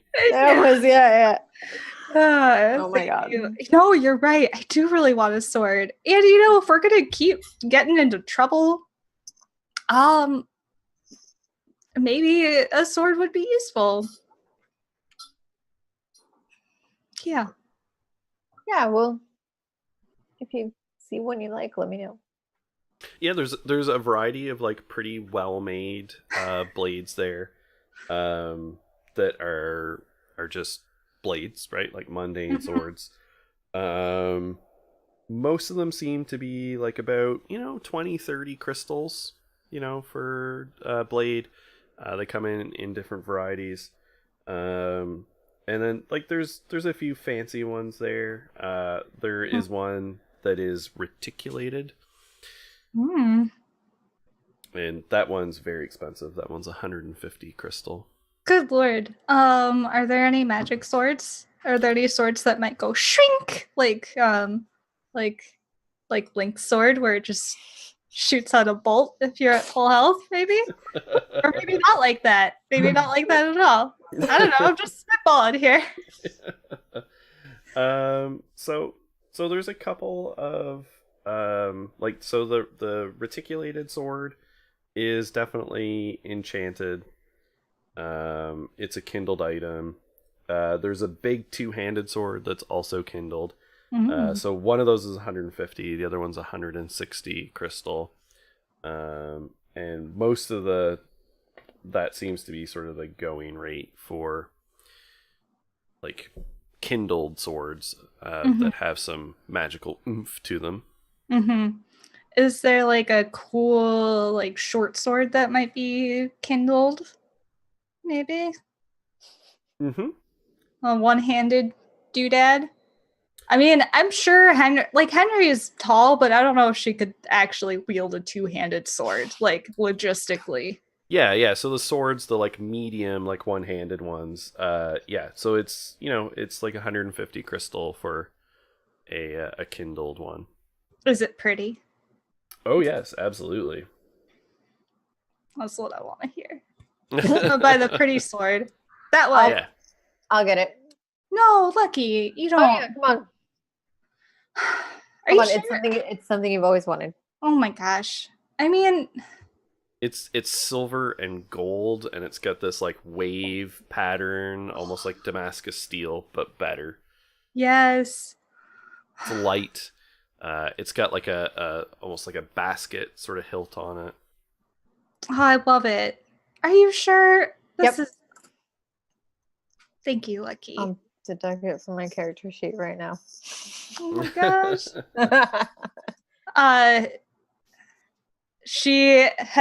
She's going to completely forget about all the terrible things that like these two have gone through and throw her arms around Lucky and give him a huge hug. Thank you. Really wish you would do that. Okay, we're done. Right. So it's a sword. It's level 4. Ooh. So because the level adds to your venture, right? It gives you 1 bene accuracy, Uh-huh. but it does give you 1 vex in movement when Oh, you're using yeah. it. It's fine. My character is always going to be just like stuck in one place. I did not put Yeah. like any points. The nice thing about it is so it can be used at and refresh my memory here on the range increments. It can be used close, right? Like so as a regular sword, but it can also strike at short range, so at nearby, so like 3 to 15 meters, by essentially turning into a bladed whip. Sick. Nice. Wasn't there a character in Soul Calibur that could do that? Yeah, Ivy. And she Yeah, that's right. clothes. She was naked and she had a whip sword. And I want to get that cool knife. Did Oh, you the say blade- added? The bladed does sortier? Yeah, does it add to your sortilage? Yeah, so it's What is that? it adds to your sorcery. It's 3 mage Oh, coins. sorcery, okay. Mm-hmm. Yep, so it's a bladed steel wand with a leather handle. It gives 2 bene to your sorcery pool, and it gives 1 bene to your accuracy. Wow. So good. Permanently? While you have it, like while Gotcha. you're using it, Okay, you have to have it like in your hand, basically. Gotcha. Okay, I'm gonna make a note of that somewhere. I'm Yeah. gonna buy that. I really want that. That's really cool.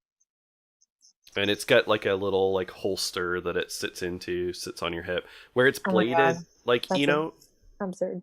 so it curves over like this, right? Mhm. So it's like those herb cutters, like the rollers.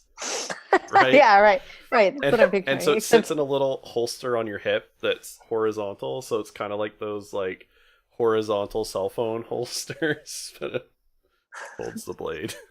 I'll make a temporary note, but I'd like the information on that later. Yeah. Knife. Oh yeah, did this sword come with a sheath? Yes, absolutely. Wonderful. I'm gonna strap it to my hip. Is there like one person in particular who's doing most of this knife selling? There's like a couple of vendors. So the sortiers are all being sold by what looks like a maker has probably made them. And some of the blades are too, but their other ones are just like kind of normal smiths. Okay. I'll also just say to Henry, if you're ever interested in, maybe a bit of sparring or anything to help out with the sword, I I might be able to help. Yeah, anytime. Oh, that's exciting. Cool. Can't wait to spar with you. Do you have a sparring room in your house? I have the imagination room, which will work just as good. Perfect. Yeah, let me know when it's available. Pretty much always. Good. When we get back, you and me, we're gonna do. I like it. Cool. I love this sword. Ooh, we have to come up with a name. People name their swords, right? Is that a thing? So. I think so. I have to bite my tongue here.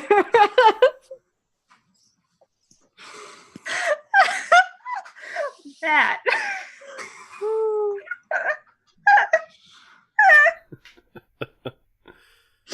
All right.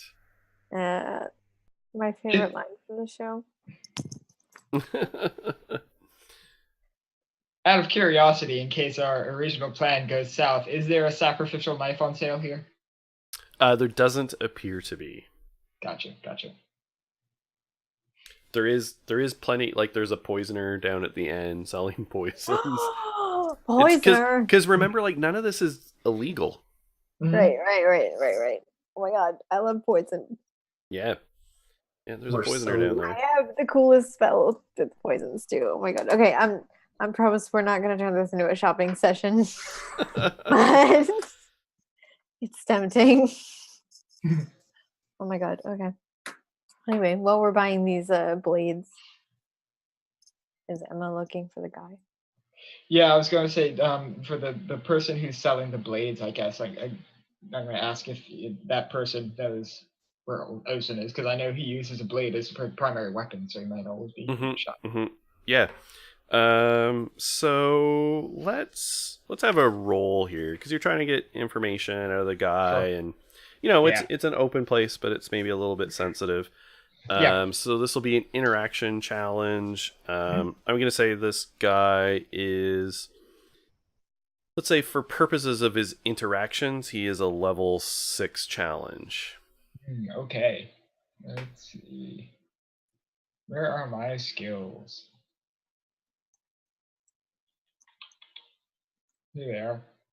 I have the quote-unquote streetwise skill. Does that help? Yeah, sure, absolutely. So, and is it just level 1? One level? That's level 2. Okay, that's what I level 2. brought back from the gray. Yeah. Okay, so we're looking at a 4. And I'm going to use some Bene for my interaction pool, and I actually have the expansive endeavor secret, so I'm going to use. So you can spend 2. Yeah, I'll go with 2. Yep.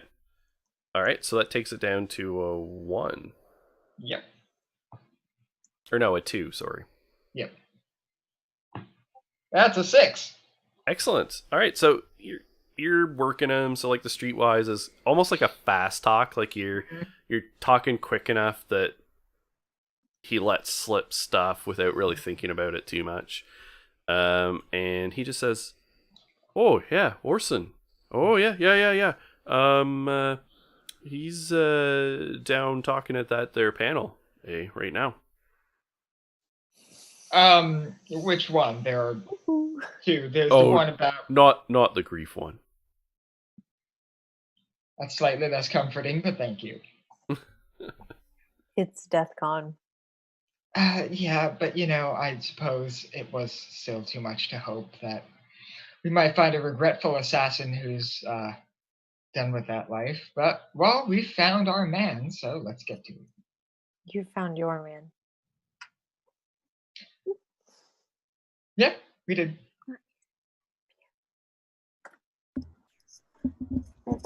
Alice? Also, Lucky, thank you. That was very generous gift that you bought for Henrietta. That was very kind of you.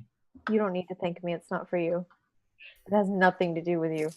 I'm aware, but it was still very kind of you, and I wanted to acknowledge that. I gotta come up with a cool name for my sword. Sounds fake, but okay. Emma, dear, I'll go with you to this panel, see if we can't find our guy. Alice and I can check around for this violin. I think that sounds like a great idea. Buddy! Hi.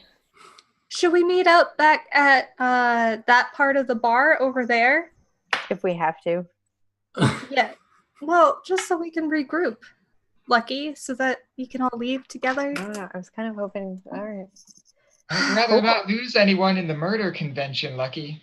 Even you. It's so sweet. No person left behind, or no, well, yes, we're not people.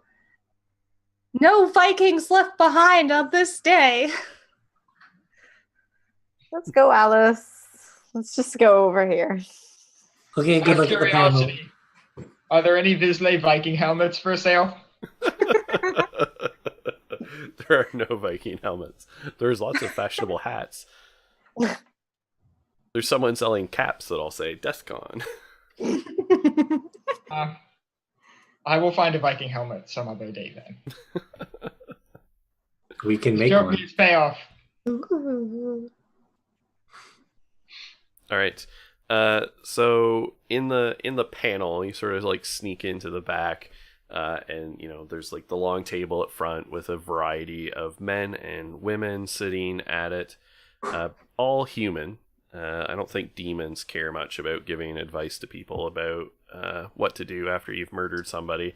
They just talk you into murdering somebody.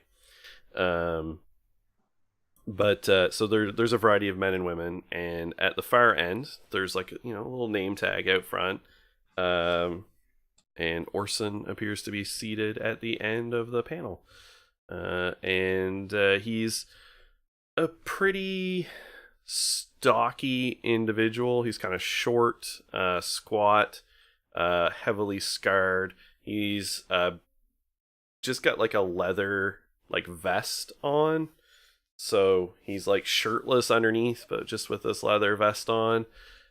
And, he's kind of hairy. It's a look. And he's got like a lot of scars, including a rather prominent one across a large section of his face. And he seems to just be finishing up answering a question where he's informing someone on good ways to dispose of bodies. And then says something about, and like the dead spirits and ghosts, people can get a hold of them and interrogate them. So that's why I like, and he's holding up a large knife, to just take their soul with me. Definitely our guy. Seems to be so. He seems pretty attached to that knife. Are you like what? Well, yeah, he does. I was hoping he wouldn't be, but the knife actually temporarily stores souls in it. So perhaps if he has a soul that he is intending to get rid of, we could buy that off of him. He's not a demon, so clearly he's not a demon. Maybe he has a demon he can feed these to. Yeah, but he is still a human, so it's certainly not something he summoned. I suppose not. I don't know. I guess we could talk to him, but do we have another option? Like, we have a couple other options. This is probably the least likely to succeed, but it is the least expensive, so we might as well try it. We might as well try, and hopefully we don't die. And she'll like reach over and take Emma Elizabeth's hand and squeeze it reassuringly. If nothing else, we got to spend the day at DEFCON. Actually, I've had a great time. Thank It you for bringing very us. interesting. Yeah, it's a good date. Not quite the aesthetic I was going for, but I don't know. We've gone through walks in the park. We might as well take a walk through the literal murderers of the underbelly of Saturnine. You definitely have a good point. It's exciting. It's very exciting. I'm excited. Mm-hmm. Should probably stop talking over this panel. Probably. Yeah. There's a woman nearby you who sort of just like leans over. She's like sort of overheard a bit of your conversation, and she has a wrong cat perched on her shoulder. So for those who don't recall, it's a hairless cat with way too many eyes on its face, and its stripes are actually spiders moving around in these bands on it. And it's got little human-like hands, and its tail is a centipede.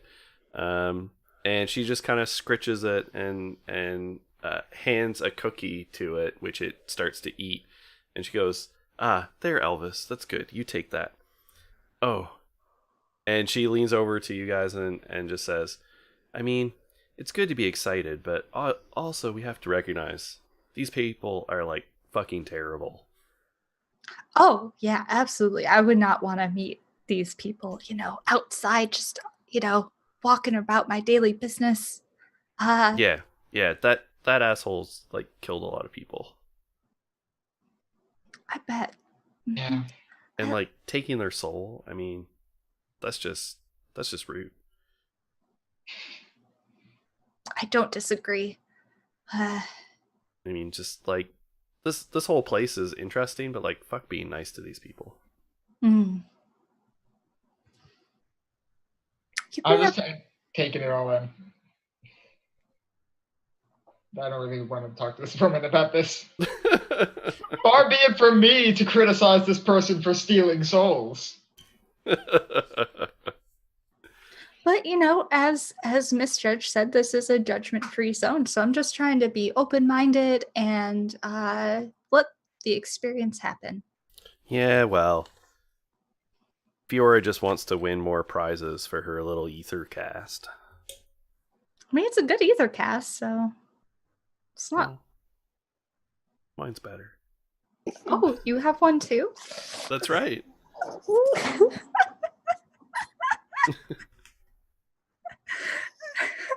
You may have heard of it.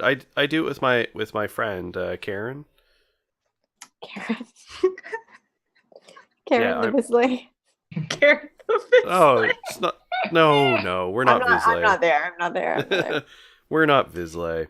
No, I'm Georgia, and my friend Karen. Yeah, we have one. It's we like to have a little fun and make fun a little bit. In ours, it's my favorite murder. Oh, my favorite murder. Oh, Yeah. I've heard advertisements for that. I just haven't seemed to be able to catch it. I'm usually at work when it pops on. Oh well, you can download it on the newest Sphere. Good to know. Thank you. Yeah, I'll check it out. I like your cat, by the way. I'll scritch. Oh, Hold on. yeah, Elvis. Elvis likes cookies. Want a cookie, Elvis? And he's like, meow. This is Glurp. I vomited him. Well, I'm not gonna yuck your yum. I don't know if he likes cookies. Do you like cookies? Yeah. All right, you'll see if the bar has some cookies or something for you. Take one of mine, and Georgia hands you one. Oh, thank you. And I'll feed him to my weird dragon, griffin, chimera monster. Yeah, like picks it up and looks at it, and then has to like.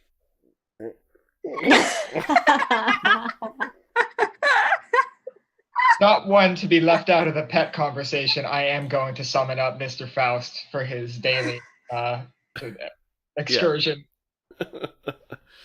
Poof. Also, I mean, you do have tripod there. It's looking Yeah. a little hungry. Love tripod. I don't want to pet him. I don't want to feed him a cookie. Yeah, you don't want to come into like actual contact with him Yeah. because he might eat us. Yeah. I don't want to feed him a cookie.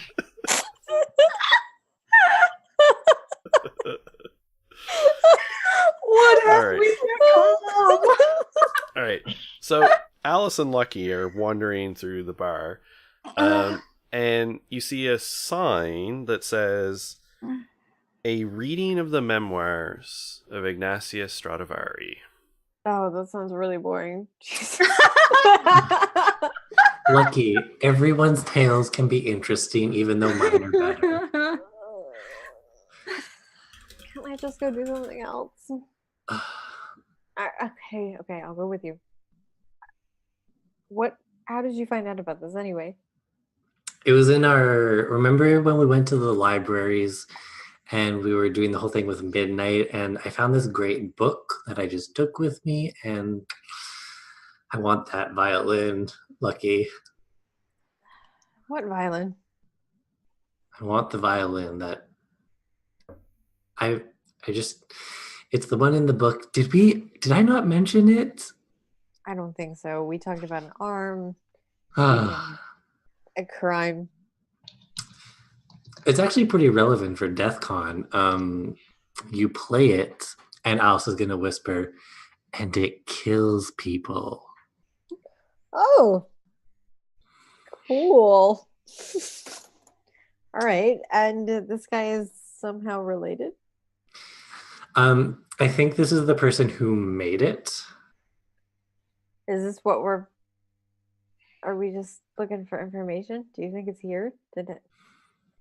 Well, either they know where it went next or they have it themselves. And I think either are good. All right. Okay. We'll listen to the memoirs. If you want, you can wait outside till the end and then we can go after. No, I don't think that you should be alone there. Are you saying I can't be left alone responsibly? That's exactly what I am saying. That's reasonable. I will accept that fully. All right. See, you're so sensible. You're like the most sensible person I know. I was just gonna like think back to the arms.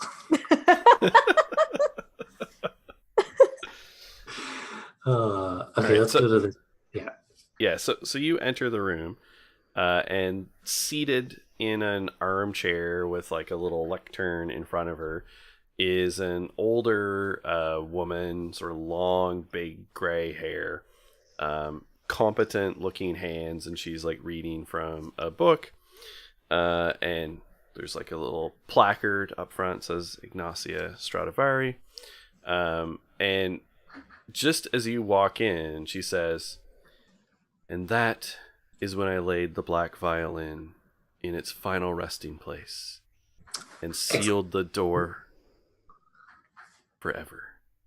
And she like closes the book and like and Alice is like, question, and like the crowd starts clapping and like standing up. Everyone be quiet, I have a question. Our girl has no chill.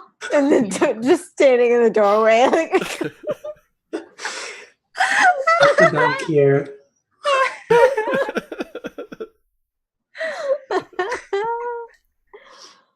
my God. Standing next to you, and as like people like kind of calm down, Alice, standing next to you is a tall, white suited, silver foxed older gentleman who like looks over and says, and then looks at you, and then kind of leans over and looks past you and says, "Why, Lucky." Hello, Ambassador. And taps his finger. "Alice, wasn't it?" That's me. And he puts his hand out to shake. Nice to meet you. Sorry, your name Pleasure to was... see you again. Ambassador. Just the ambassador. All right. I should have known I would run into you here. Well, all things death, after all. Absolutely. Tell me, how have you been doing? I was hoping I would hear from you. Although, I have heard that a mutual friend of ours has taken your eye. Oh, yeah, I've been really busy. Sorry, I never called. I do still have your card, however.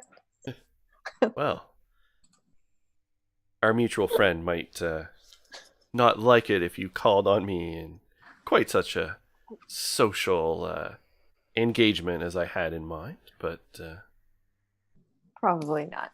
You're right. However, I'll hang on to it just in case. oh, by all means, please do. Sorry. Tell me, Alice, you were looking to ask a question. I missed the whole talk and I need to know where that goddamn violin was. Oh, well, Madame Stradivari was just recounting about how the trials and dark tribulations that followed that violin that she forged continue to chase it, and so she felt it best to seal it away.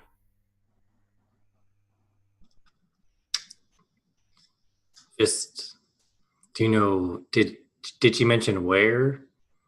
Well, I think she was being a little non-specific, but she said something about putting it in a vault, which was then murdered. Sorry, Rather poetic. the vault was murdered? Indeed. By who? Oh, why, by her, of course. That's a very interesting thing. Well, If it's been murdered, concepts, lots of things can die. if it's been murdered and it's dead, wouldn't it stand to reason that it went on to your domain? Oh, most likely. The Pale is not just a place for the ghosts of people, but the ghosts of places, objects, ideas, gods. All things can die. Fascinating. And I don't know if you remember our acquaintance, Elizabeth, but she did acquire us visas to the Pale in the past. I'm assuming they're not expired. No, of course. That was a very handy task you did, taking care of that wraith for us. And at least until you use it, those visas are in good standing for quite some time. Great. And You if we have, were to open door as far as the Empress and the Pale is concerned. sorry, Empress of the Pale sounds really cool. Yeah, Empress Ixola is the ruler of the Pale Nice. in the Imperial Court. All right. And if we happen to visit the Pale, you would be our point of contact, I assume. Well, If you wouldn't mind, of course. my duties keep me occupied here in Indigo, of course, in Saturnine. I rarely return to the Pale unless I must. But a man connected like yourself could surely at least introduce us to somebody who could. Oh, I could be convinced to give you a introduction to the right functionaries at the Imperial Court to help you in a little search, I suppose. Tell me, and he sort of looks between the two of you, seem to have a interest in this violin. What do you intend to do with it? I'm trying to learn how to play the violin. And I need something to learn with. I love Alice. Just like, duh. I'm trying to play the fucking violin. What else do you think I'm doing? I really appreciate the work of Ignatius. It's really great. I might disagree with some of the finer details of the story, the whole locking it away part. But I would love to learn to play the violin. Yeah, and Alice is she's just a real history buff when it comes to music. Mm-hmm. And as a maker, she would be really interested in looking at this violin and its craftsmanship. I don't know if you know many makers, but they're not the most... I don't think she wants it for herself. I think it would just be great if she could see it. I agree. And I'll wink. Yeah, he sort of looks, he kind of steeples his fingers and leans in a little bit, and he's like, "Oh, young Visley, don't bullshit a bullshitter." Of course, you're right. Okay. One could learn on any old instrument. You Consider want this. Consider this, Ambassador. If the violin got out, there would be so many more people that could visit the Pale. Damn. Visit or permanently Move. add to Her Imperial Majesty's armies. Go direct, no visa required, to the Majesty in all of their royal greatness and power. A little over the top. Well, I mean, as you know, Her Imperial Highness is engaged in a perpetual war with the night side of the Pale and the usurper who lives there. So Curse we them. are always in need of new recruits, shall we say. And And Ambassador, can I just say, as a man who appreciates beauty, speaking for yourself, you are a man who appreciates beauty. Clearly, you have wonderful taste. of course. That being said, is there any image more beautiful than Alice playing the black violin as she sends souls to the Pale? I must confess, it does strike a... And he sort of looks Alice up and down. Delightful DEFCON image. t-shirt. No, we're all wearing our DeathCon t-shirts I now. don't have your fucking t-shirt.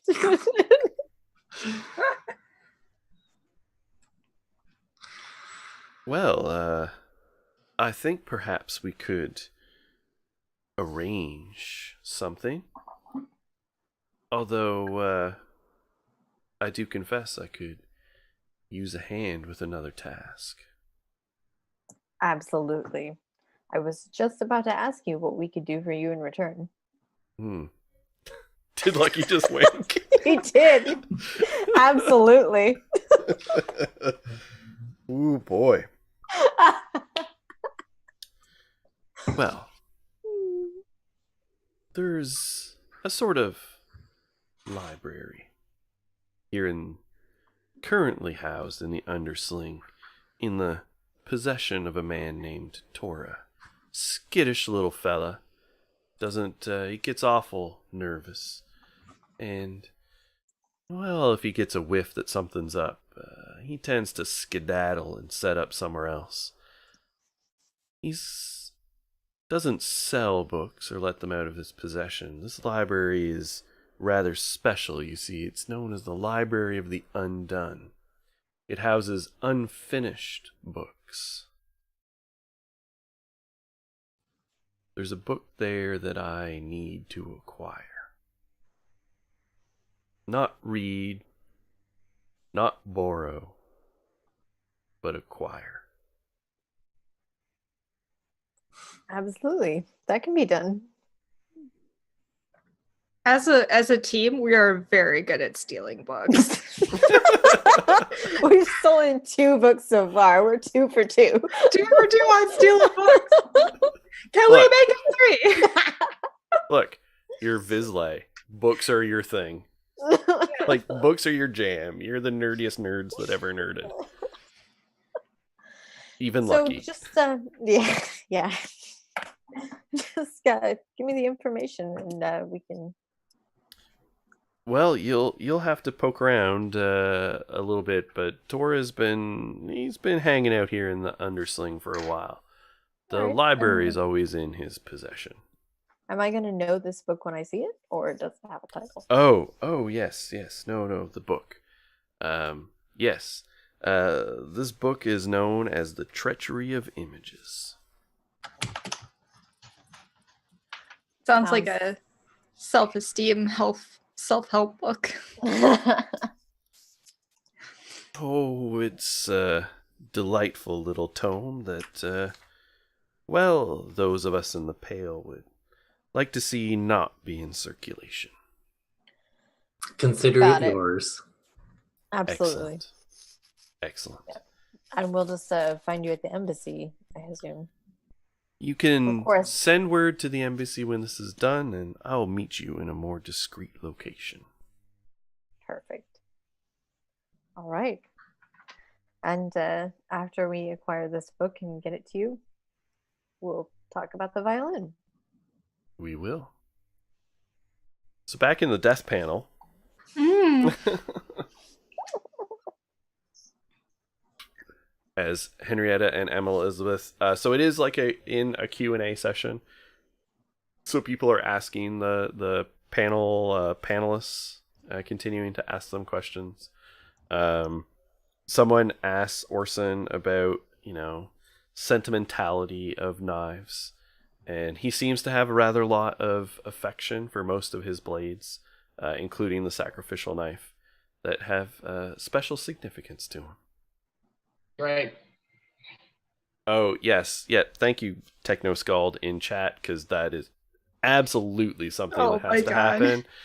Is someone near you, some scrawny little dude in a fedora, puts up his hand, and he says, actually, this is more of a comment than a question, but this is a question for Veeros. But I really thought that you didn't compare very well at all compared to Oros Sin. I mean, just your records are just, he's better. Why is he not here? I really think he shouldn't just even be on this panel. Henry is gonna low key not like stage whisper, would someone please kill this guy? A room full of murderers. I would think that someone would have the nerve to do it already. Go ahead, someone add another notch to your, whatever. Really? Begging you. Just in the back heckling people like Statler or Waldorf. Yeah, and the crowd is booing him basically, and like Orson just like leans forward and says, well, if you want to add to my record, we can have that arranged. I will whoop. I will whoop. I'll yeet right out of there. I would like to whoop in response. Energetically, in fact. Whoop. Yeah, and then he continues and he says, besides, Oros Sin is nothing but a goddamn fanatic anyway.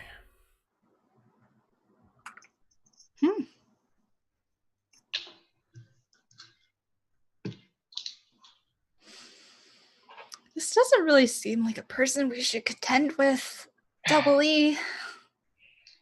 I'm beginning to agree with you. Let's just see if he has something for sale and then move on quickly. I don't think I want to know this person. Yeah. How much longer is this thing looking like it's gonna last? No, it looks like it's like getting ready to wrap up, basically. I'm gonna make my way towards like the end of the stage where it looks like he's gonna get down, and I'm gonna try and catch him as he gets down. Okay. You're like a fangirl, like rushing the stage. Something like that. There's totally a few people waiting around for his autograph. And he steps down and he's like he's signing a few things and like chit-chatting, and he's definitely making passes at some of the young women that are waiting for him. In his leather vest without a shirt. In his leather vest with no shirt. He's like at least twice their age. Yeah. Sounds about right. Perfect. Yeah. They're not having any of it. If you walk away in disgust. Yeah. I make sure that the tripod behind me is looming large and imposing. Excuse me, Mr. Valeros, I'm wondering if you're available for a bit of business at the moment. Always ready for some business? What do you have in mind? Oh my God. He's so much less smooth than me.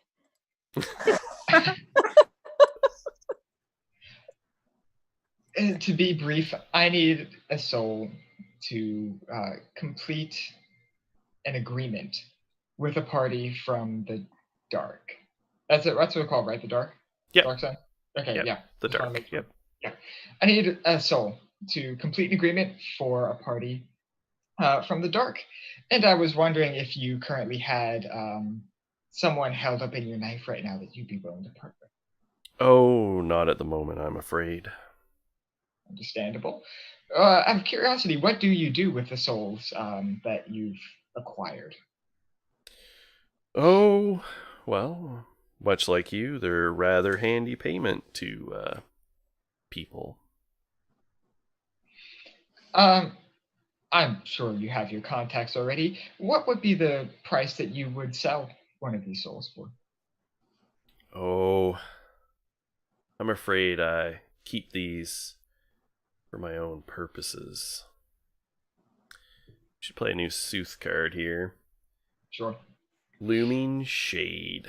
Great. Gray magic is enhanced. Indigo is suppressed.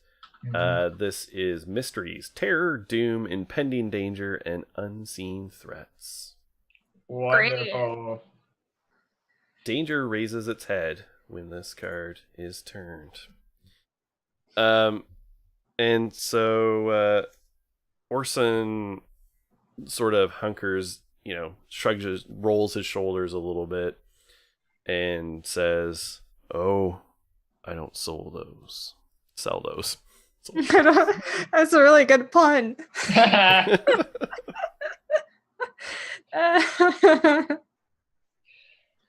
Well, then I will ask another question. Where do you acquire a knife like that? Where would one acquire a knife like that? Bought mine years ago." You're not exactly a font of information, are you? No, one might even call me laconic. Wonderful. Interesting. Word choice there. Yeah, you're a dick. Let's go, Emma. Yeah. Well, thank you for your time. You were most informative during the panel. Well, who's that big one you got with you? This is Tripod. I called him from... He kind of looks and goes, "I can see why he's named that." Yeah, right. I clearly do not frequent this type of environment. I called him from the red for safety. All right. Well, thanks for wasting my time. You're very welcome. Yeah, I hope you enjoy the rest of DeathCon, dick. Yeah, I'm gonna just leave on that. For me. Well, I rather feel that my integrity and reputation has been challenged. I Good thought for you were... you. Go measure your dick somewhere else. I'm gonna go get a drink. Yeah, you're in the undersling. You know how we do things down here. I'm calling you out. What, on a date? In the Taken, ring. I'm afraid. Oh, Jesus Christ. Why the ring? Why not right here? And she's gonna draw her sword. Oh, no. Oh, we can do that. And people just immediately back away. Oh, What, no. you need to beat up a little girl to make yourself feel better? Is that how it is?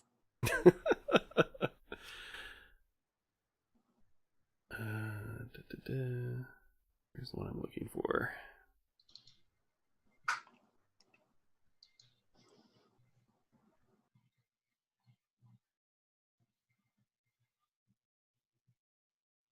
Oh, we're equal opportunity when it comes to violence.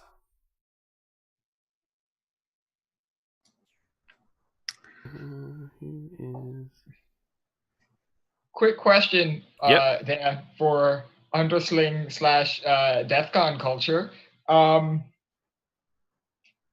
If Emma were to participate in this disagreement, Mm-hmm. would that be seen as something that would cause more trouble than it would assist.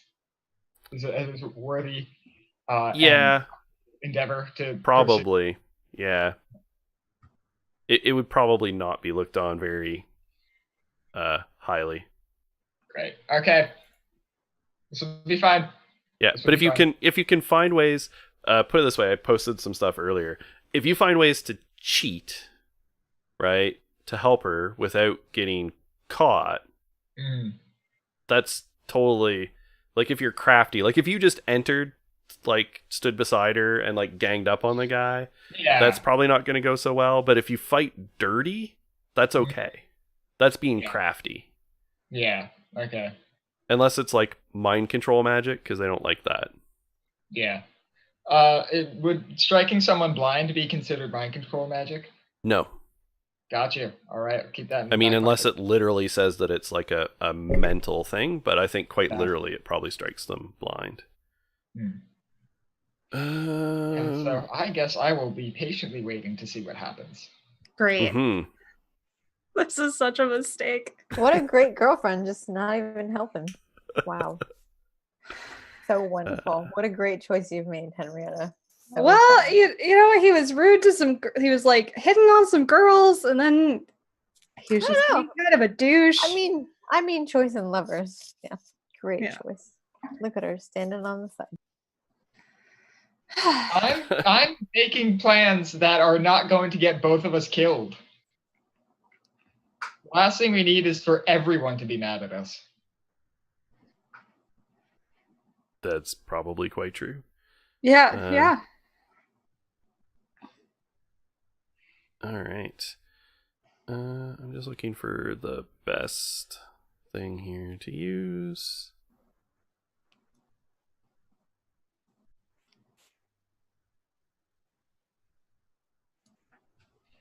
Time to read up on my threads, guys. Right, yeah. I'm like All desperately flipping through my character sheet. Don't like it. right, there we Alice go. and Lucky are further away. We're not close by. That's right. Okay. Although you'll probably soon hear like chanting and cheering and a commotion, so you can probably come in a few minutes. Okay. All right. So why don't you roll me a movement, Annie? Great. This is off to Henrietta? an amazing start. Mm, Oh yeah, and I'm using my sword, so that's -1 on my. No, move. so it's a vex, so you don't spend it all the time. That would be a scourge. Oh, okay. So the vex is in there, and I will make you spend it basically. But I'm gonna make you spend it now because I think this is the first time you're drawing the blade. This is totally an appropriate time. Yeah. Okay. Great. And I'm wearing my scarf too. You That was- are. Yeah. That gives you 1 bene accuracy plus 1 damage and 1 vex interaction when Yes. I'm wearing it. Okay. It was flapping around threateningly when you're talking to the guy. Yeah, that didn't help the situation. I rolled a 5. Okay. All right, so he is going first. And okay, so he basically pulls out one of his blades and goes to strike at you. So you need to make a dodge defense roll. I will do that. So so you don't know his level here. Mm-hmm. But if you have, obviously, do you have a skill in dodge? Sure don't. Okay. You can spend bene from movement to up your dodge. Yeah, I'll do that. It'll bring me to 0, but I don't want to die. So I added 1. I rolled a 5, so that'd be 6. Okay. So you actually slip just out of the way as his blade like poof by your side. All right. And then he's like still posed up. So what are you going to do? That's a really good question. Let's see. I am going to I'm going to combine, I'm going to weave together. Actually, hold on. Let me think about this for a second. I think, well, I probably don't have enough. Shit.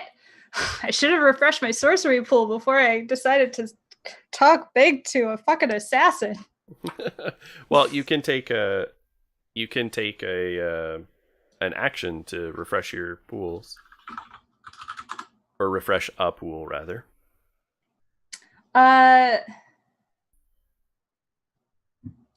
No, I want to do something. I'm going to.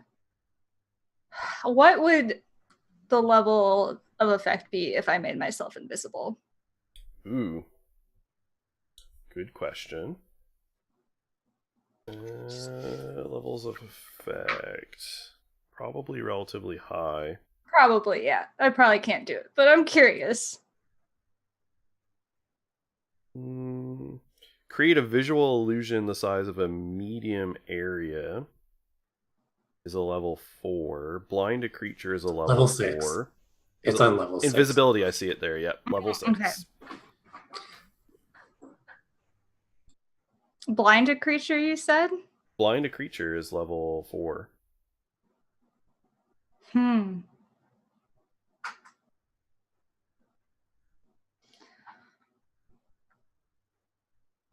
Huh. Yeah. Might be able to do something like that. I think something like Moonlight and Sleep or Moonlight and Winter. Yeah, those would both do be that. Because you've got night as sort of one of the qualities of Moonlight, and then either stillness or dreams, like that kind of thing. So yeah. We're gonna do that. We're gonna weave Moonlight and Sleep together to blind him. And since he reached out with his knife, he's within touch range. Okay, he's within touch range. So I'm gonna reach out and just touch his arm, and I'm gonna blind him. Okay, so you're spending 4 sorcery. Mm-hmm. All right, and your venture is at 4 because it's a level 4 effect. Are you spending any additional? I'm going to spend sortilege. Okay, so you're gonna spend sortilege to roll extra dice. Yep. So I get 2 dice then. So you get 2 dice. Okay. Oof, I rolled a 1 and a 6. Rolling in a 9. Sorry, misread the die. 1 and a 9. A 1 and a 9. Okay. So the 9 definitely succeeds, and the 1 does not trigger any sort of flux, so he is blinded. Sick. And so what, the default duration is 1 round. Default duration is, it's short. Is the default sorry, it's 1 round for Moonlight, but short for Sleep. Yeah. Okay, so it'll last a little while. Basically has a depletion check. Okay. All right. Okay, so he is blinded, so that is Anything going I to be... can do from the sideline? Absolutely. What would you like to do? This might be redundant, but if we're doing a depletion check, I can speak. This might be beneficial. I have the Beauty Seen in Blind Eyes incantation, which will strike him permanently blind. Oh, okay. Layer that over top to make sure that there's he's just blind forever, not even checking. Okay. So yes, let's see. I've got that here. And that was called what again? Beauty Seen in Blind Eyes. All right. Struck permanently blind, so it's a level 5 effect, plus 1 die. Yeah. All right, so spend that incantation. Mm-hmm. So you've got a level 5 effect. Mm-hmm. You're rolling 2 dice. Are you spending any extra? What would I spend for that? Sorcery or sortilege? Sortilege would add dice. Hmm. And would sorcery make it increase the level of like effectiveness or increase the venture or no? I think I think you need the secret to be able to spend more. Okay, sure. Yeah. I'll go with a sortilege to Okay. gold, I suppose. Where's my other? There it is. All right, so my first is a 9, my second is an 8, and my third is a 1. Okay. So he is like, and he is like, his eyes just now turned black. And so he is definitely blinded. Permanently. Alright. So he can't see. So, I mean, he's still going to attempt to slash at Henrietta, calling her nasty names that I won't say on stream. So that's going to basically give you bonuses because he's blind. So he's basically got a detriment. So you're still going to make a dodge. Okay. I rolled a 3. Okay. And plus your bonuses because he's blind. So he again sort of slashes past you. Great.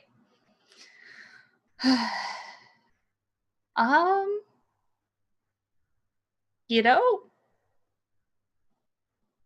I'm gonna slash back, bitch. Yes. Yeah, I'm gonna use my fancy new sword that I actually don't know the damage of because I didn't look it up. No, it's a medium weapon. It is a medium weapon, so they all do damage just by the category. So I believe it is 4. 4 damage, and my battle scarf will do an extra damage when I attack. Cool. So I have to roll to make sure I actually get him, right? You do, yeah. And it is a level. What did I say? A level 4. So you're adding 4 to your venture because of the level of the weapon. Okay, and I will spend an accuracy too to make sure I really stick him with the pointy end. Okay, perfect. I rolled another 9.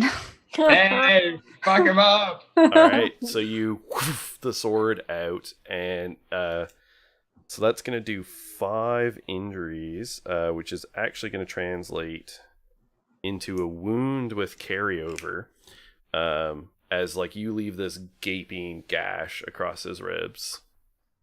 And I'm going to yell, "Do you yield?" Nice. Yield.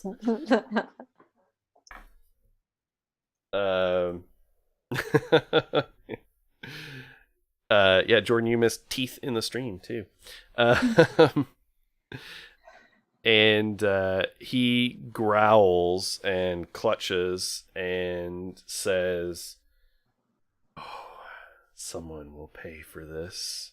I think it's you. I think it's you paying for this. For now, I yield. Great. Oh, good. Lovely doing business with you, asshole. I'm gonna shink my sword back into the sheath and just walk out. There's I didn't die! That's amazing! You permanently blinded an assassin. Permanently blinded an assassin! That was awesome! An assassin Who's still Now alive. I can't see! who's still alive. That's fine. No one knows where dark basement is. Henry, I won't lie, that was probably the most terrifying thing I've ever witnessed in my entire life. I feel lightheaded. But Lucky it and Alice, was- I think you see Henry and Emma Elizabeth like walking out of the con room as Henriette is like sheathing her sword. that was also amazing. Yeah. Yeah, he's definitely gonna try to kill me later. Do you want a drink? I really want a drink. Oh my god. It looks like they're getting along well. Great. Fabulous. I'm so happy to see that. Yeah. Yeah, I'm permanently blinded assassin. High five. Thank you. Are you saying? That's awesome. Honestly, my heart is racing. Henrietta, there is a voice behind you, sort of soft and raspy, Mm, and it just says, "Oh, that was well done. I'd like to thank buy you a drink. Oh, Both of you." I'll turn around and see who's whispering creepily behind me. So there is a tall individual, very slender, very tall, probably close to 7 feet tall, and impossibly sort of thin, but with this very well fitted, very fancy suit, very slick. But his face, or their face, is heavily bandaged, wrapped, and you can see it's stained with sort of pus and like seepage. The lips are heavily scabbed and scabrous. There's nails that have like fallen off the fingers, and the rest are wrapped in bandages. Sort of lumpy, gross in places. And the hair is like long and stringy. But the suit is impeccable.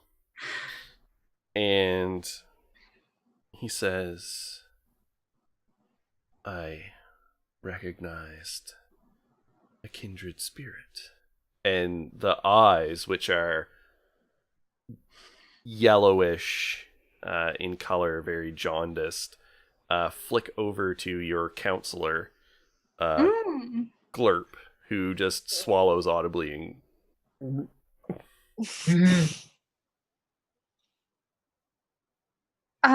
So you're familiar with this? let's just say I'm familiar with all disease. I don't doubt it. You're not contagious, are you? Yeah. Only if I choose to be. Choose it right now. I'm the enemy of health. That's the title. Yeah, is that what? Do you have So a this name? is definitely the naming convention of a demon of the dark. Oh, damn. So the enemy of health. Great. I definitely want another one of those on my team. That was not in character. FYI. Say that out loud. Henrietta has some tact. I do not. I am tactless. I am tactless. Well, Henrietta is, she knows her manners, and so she will gently extend her hand to Shake and Grating. Mm-hmm. My name is Henrietta. And he or they reach their hand out and sort of grip it squishily. Lightly. That's unfortunate. Oh, you had to go there. Yeah, she's a trooper. I mean, she just stared down at Assassin, so she just grins and bears it, and just like, I would definitely appreciate a drink. Thank you. Excellent. Yes. Thanks, Corey, for putting that in chat. A nice, moist, scabby handshake. Unfortunately, I have an excellent image on what that would feel, look, and sound like. We can talk about that later.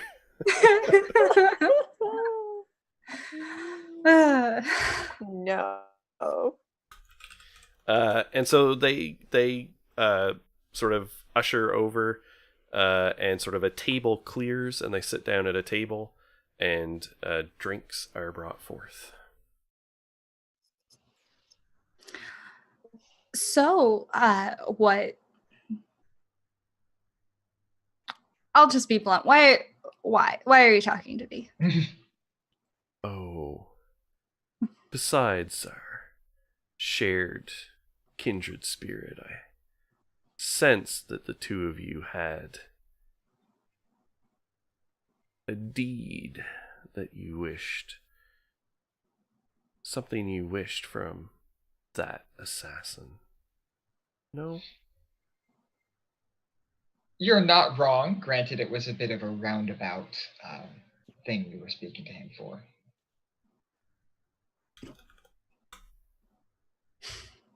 Well, perhaps I could be of assistance.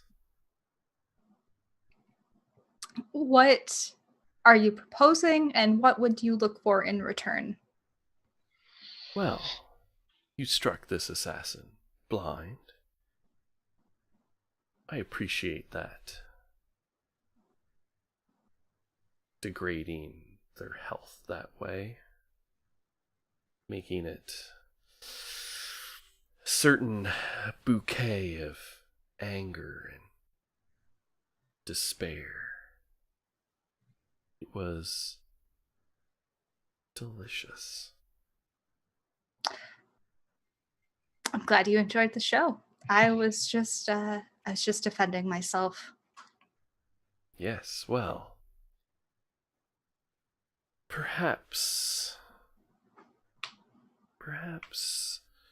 I could help you acquire what you seek.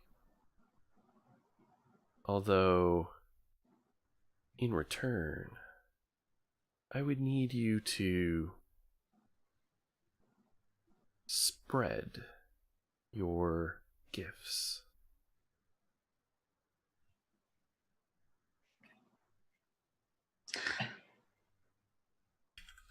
I appreciate the drink, but while I have come to terms with this, I would not wish this upon anyone.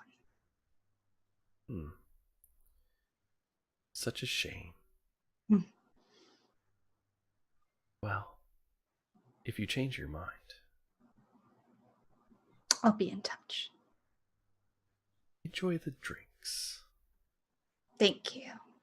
And they sort of push themselves and unfold themselves from the table and stride through the crowd. You can see a little twitching bit of finger on the table. I know this is alcohol, but I would not finish your drink. I haven't even touched it. I think you made the right decision for what it's worth. Yeah. Guys, get what you were looking for? No. quite. No, we did not. It's been a day. How'd your search turn out? We're fine.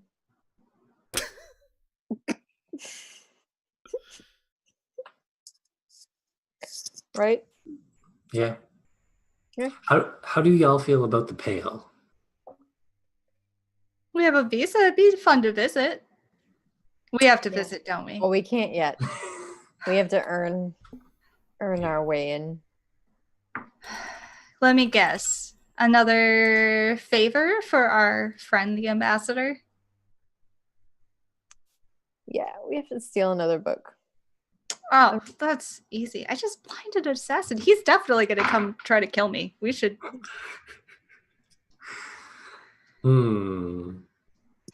He deserved it. He did. And he'll be blind forever now, so that's good. We should start that sword training sooner rather than later. Hey, I won. And I definitely... When did I become the reasonable person in this group? I don't know. Whenever you cast that aura of bullshit around Yeah. you. You're just always so reasonable, Simeon. What aura of bullshit? I don't have an aura of Oh, bullshit. please. I think you're imagining things again. Actually, you're probably right. Hmm. But damn aura!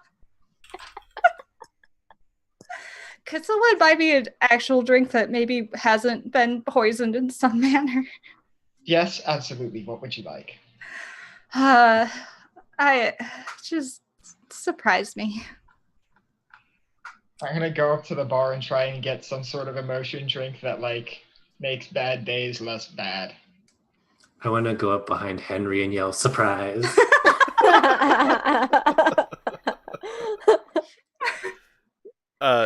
So the bartender whips you up something, Emma Elizabeth, and they're bubbling and steaming and very purple.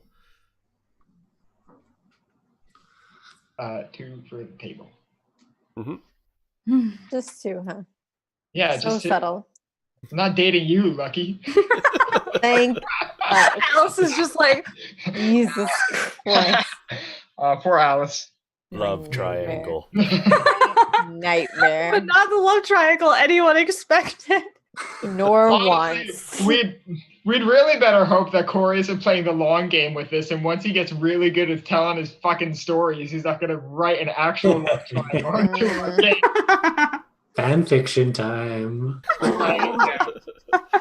Alice ships her friends. Yeah, Alice writes friend fiction. Oh, it'll be like that episode of Zeta. Mm. You know, when Gabriella gets the scroll and everything she writes comes to life. Just me was into Just that. you. Just- Just you. I know Just that me, episode of nothing Card more. Captors. Great. Just different brands of nerd. Yeah. While you're are you sitting at the table?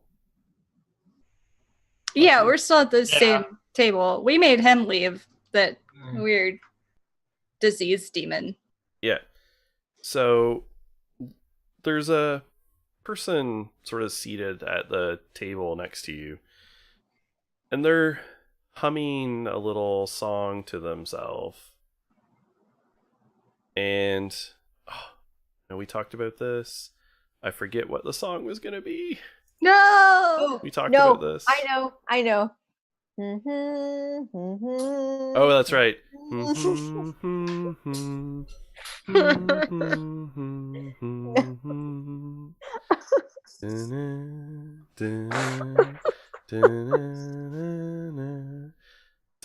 And you can feel this song just worming its way into your ear and deep into your brain. I'd like you to take a despair. Oh. That's fine. I was running low on despair. As you can... Oh no, this is lucky. Oh, great. Yeah. Just me. Just lucky. Just lucky. And so you can feel this like a living thing oozing and seeping its way through every crack and crevice of your mind until you just feel compelled to hum this song. But the person behind you can then hear sort of like cursing under their breath to themselves, like, God damn it, I can't get that out of my head. And like when you look over, you can see there's like a trickle of blood coming out of their nose. And then they start convulsing Oh my god. and fall over at the table. Oh my god. Oh my And god. there's like a panic of people trying to help them.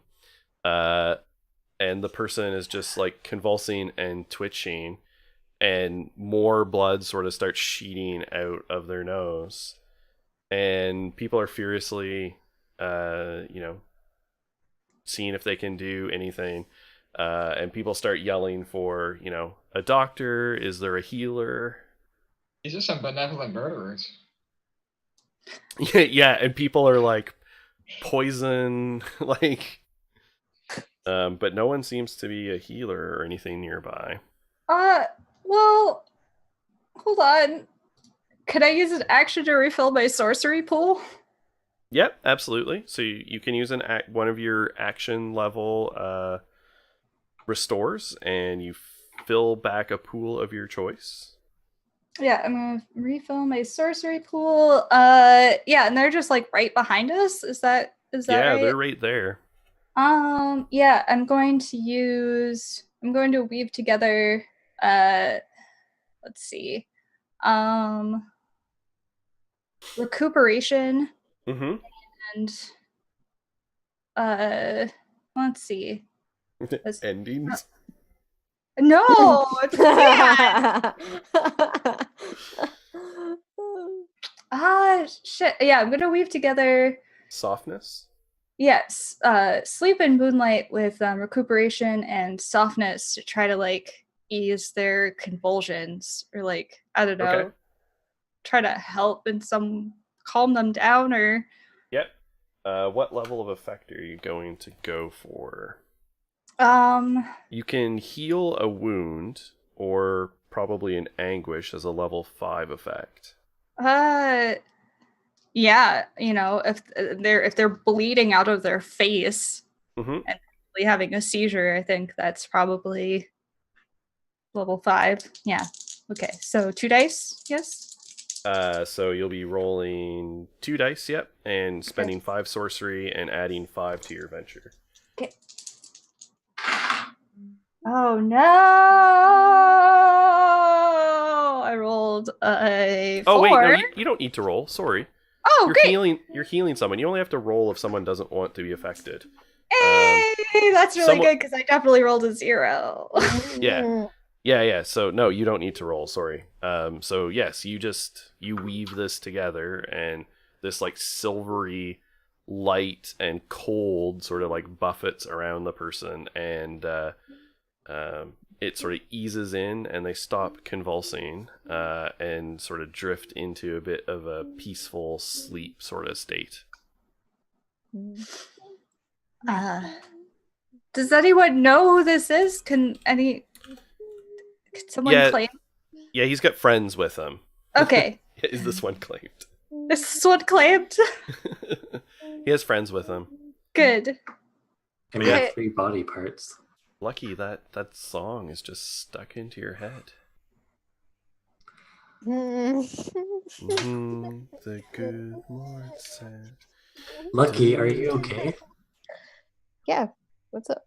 Yeah, and you don't feel the need to hum it all the time, but like there's a compulsion you can feel building. Well, if you're good, then it's all fine. Don't worry about it. I think your friend should be okay. I don't know. They were humming really kind of weird song. Yeah, I don't know. He's been humming that song for a couple of days now. Just, it started out every once in a while, and just, he'd get sort of all fidgety and itchy, and just more and more he was humming it. He was getting tired and not feeling very well.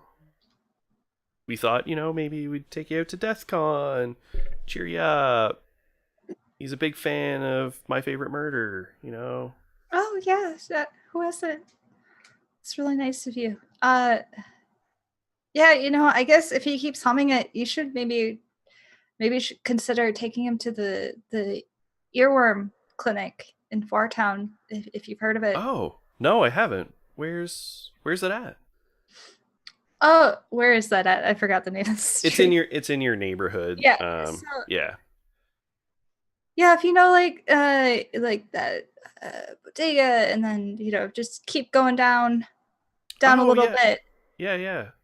I'm not usually in Fartown, but yeah, maybe we'll try that. Yeah, just if it keeps going, because I don't know, it's maybe someone like cursed him or something. Yeah, I don't know. It's definitely weird. Yeah. Well, I hope the rest of your time is fine. I'll kind of like take a napkin and try to like mop up some of the blood from his face. Yeah, and you patch him up, and I mean he's like in a sleep, so they basically like carry him out. Yeah. Well, that was weird. Weird end to a very weird day. Didn't the ambassador mention that the person at the library was here? At least in the undersling? In the undersling. Oh. Yeah. We could continue our stay. I'm liking it. I don't know about the rest of you, but this is a very nice locale.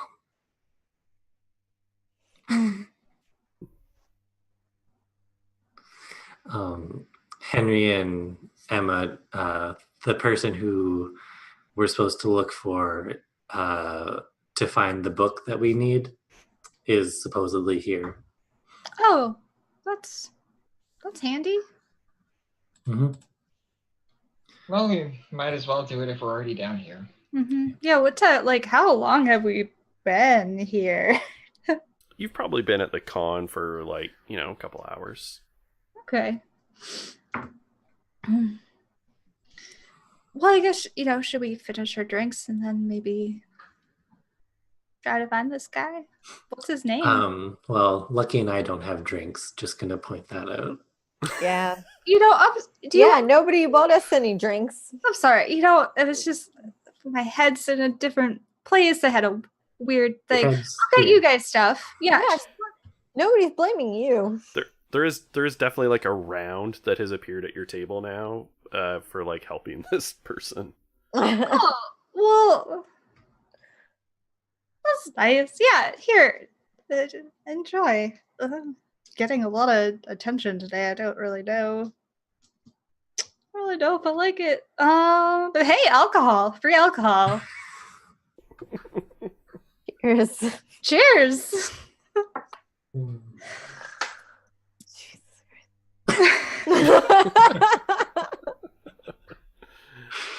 All right. So is your general plan to basically wrap up DeathCon and leave, or is there anything you're gonna do before DeathCon closes? Do we have time? I don't know. We've angered a lot of people here. Yeah, we Just have. one person. Just one. Yeah, one assassin. He's blind. Assassin doesn't matter. He can probably smell you. Oh, that's weird. Yeah, based on his last fight, he can't. Uh, Oh, Man got his ass beat. you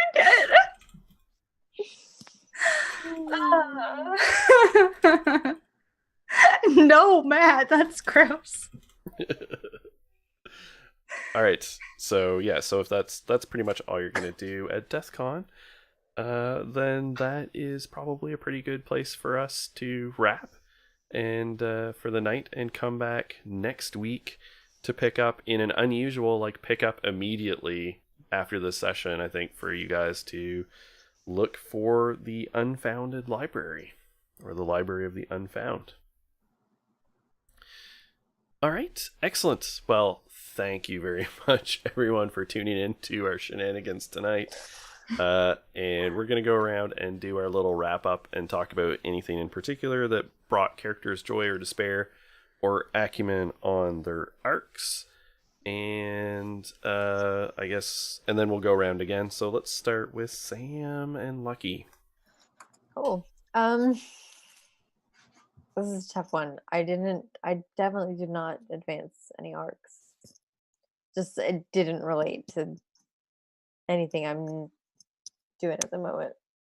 Yeah, all. you've got a lot of arcs that are sort of like off screen mostly Yeah. at the moment. Yeah. I can't even think of anything that really gave me joy or despair. I got despair from the humming, but Yeah. yeah. Lucky's I had- infected. Yes. To be fair, this is something we talked about. We did, yeah. happening. No, we discussed this. It's gonna, yeah. I wanted something bad to happen, so that's a bad thing. I got the despair for it.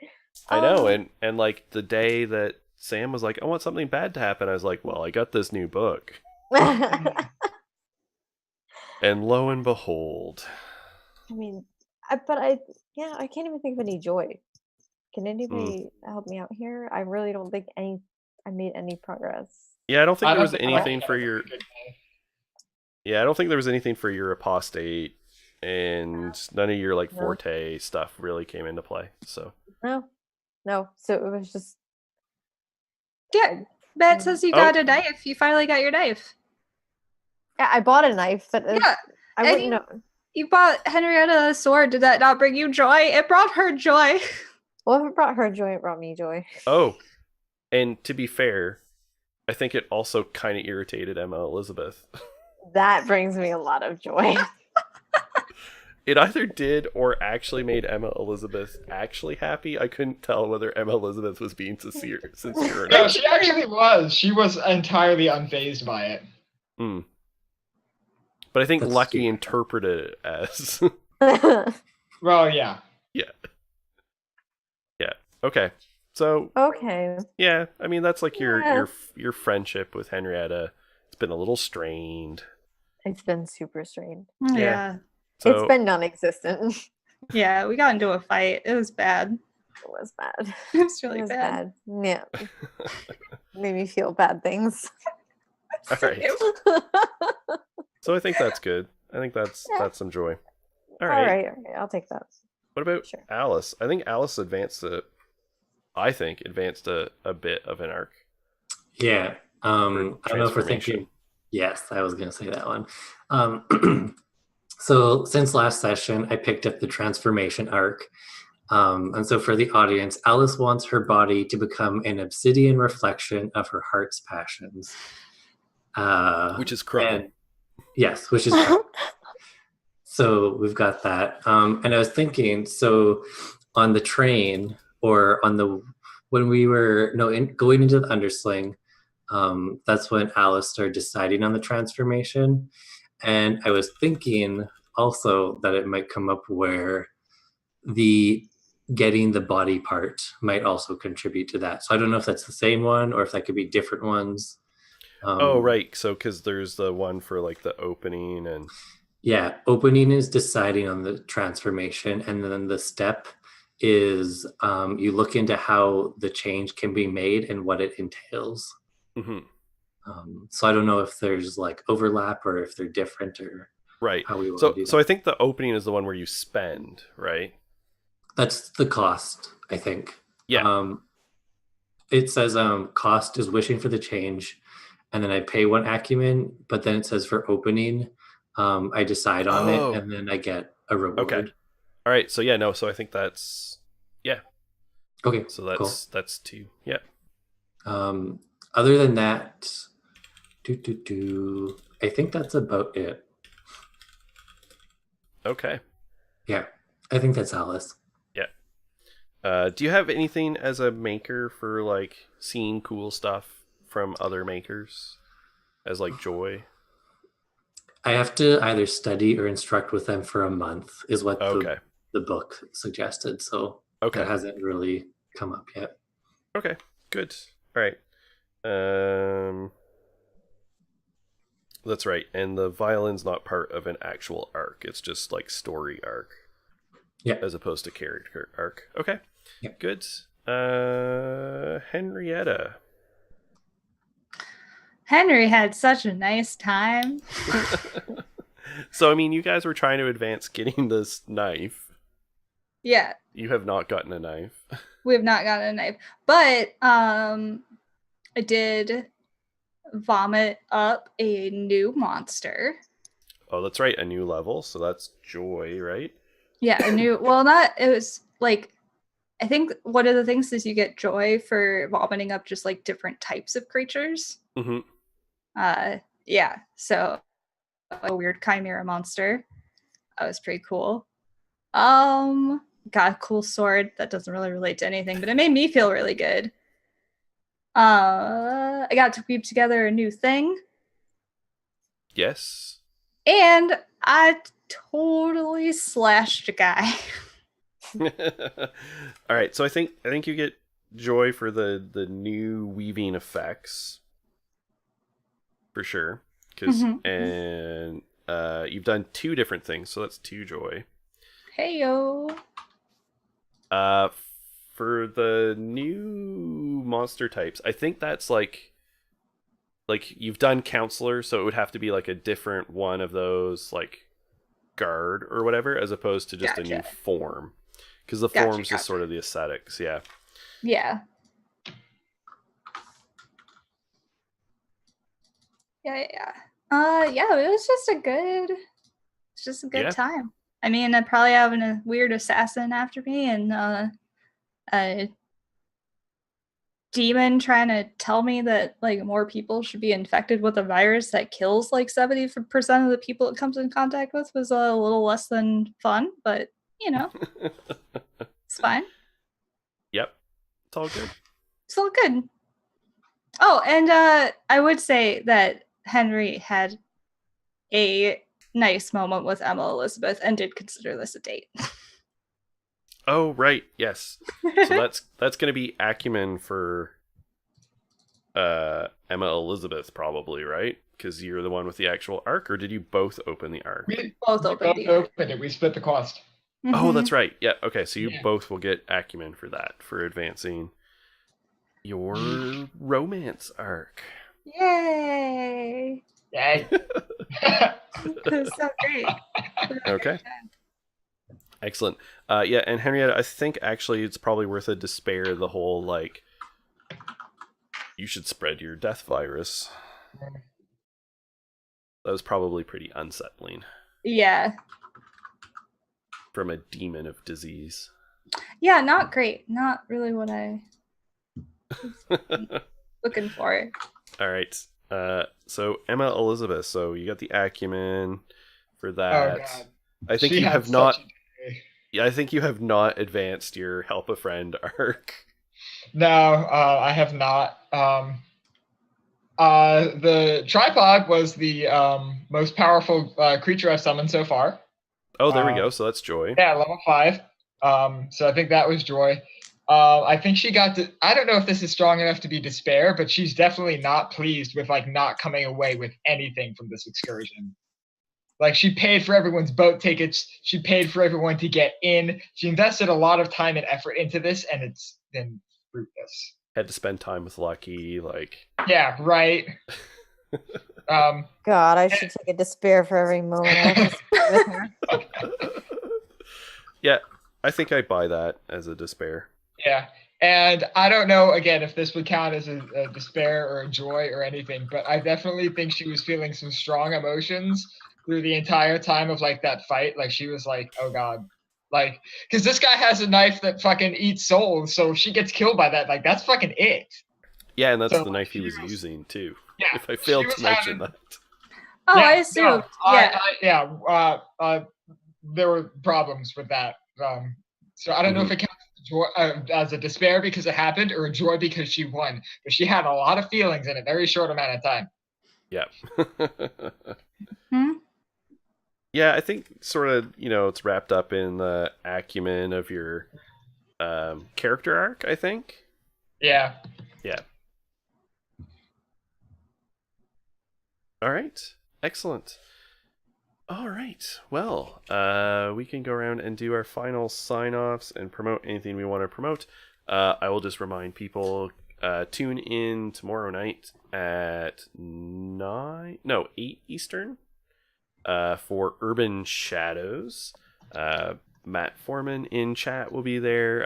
Taryn runs that game on Sunday nights, and it is great. So you should definitely pop in and watch. And through the week, Monday, Wednesday, and Saturday afternoon, we will be continuing our Dungeon of the Mad Mage D&D community streams, and we will be here back again on Saturday night with some more Invisible Sun spoopy goodness, and we'll see what we have to do. So what else does anyone else have to promote? Sam, remind all our fine people of some upcoming stuff. I'm doing a Kickstarter. I'm doing it. I can't call them merit badges because as it turns out that trademark is owned by Boy Scouts of America. So I've changed it to achievement patches, which sounds awful, but that's all right. Got some achievement patches for their 5th edition Dungeons & Dragons compatible. Although I don't think I can actually say they're for 5th edition Dungeons & Dragons. I think you can say something like for the 5th edition of the world's greatest role-playing game. There we go. Yeah. The world's most popular role-playing game, the world's oldest role-playing game. Yeah. Whichever one of those you feel is actually That's lovely. appropriate. Yeah, that's lovely sounding. Yeah. I'm going to do that.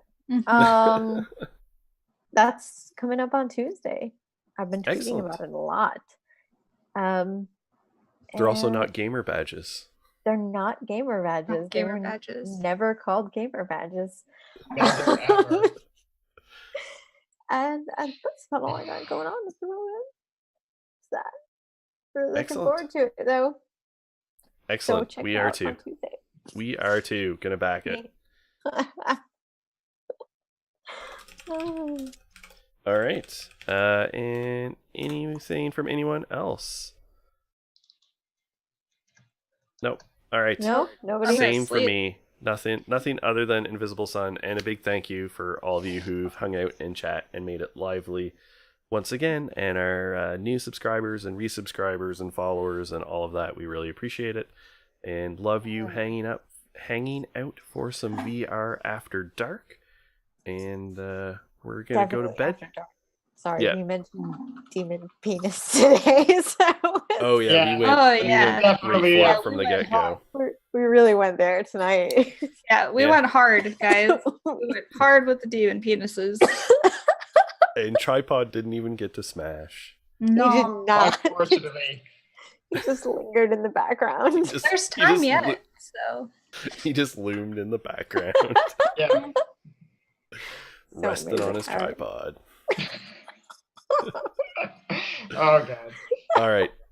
Thanks everyone for tuning in, and we will see you next week. Bye. Bye. See ya, everybody.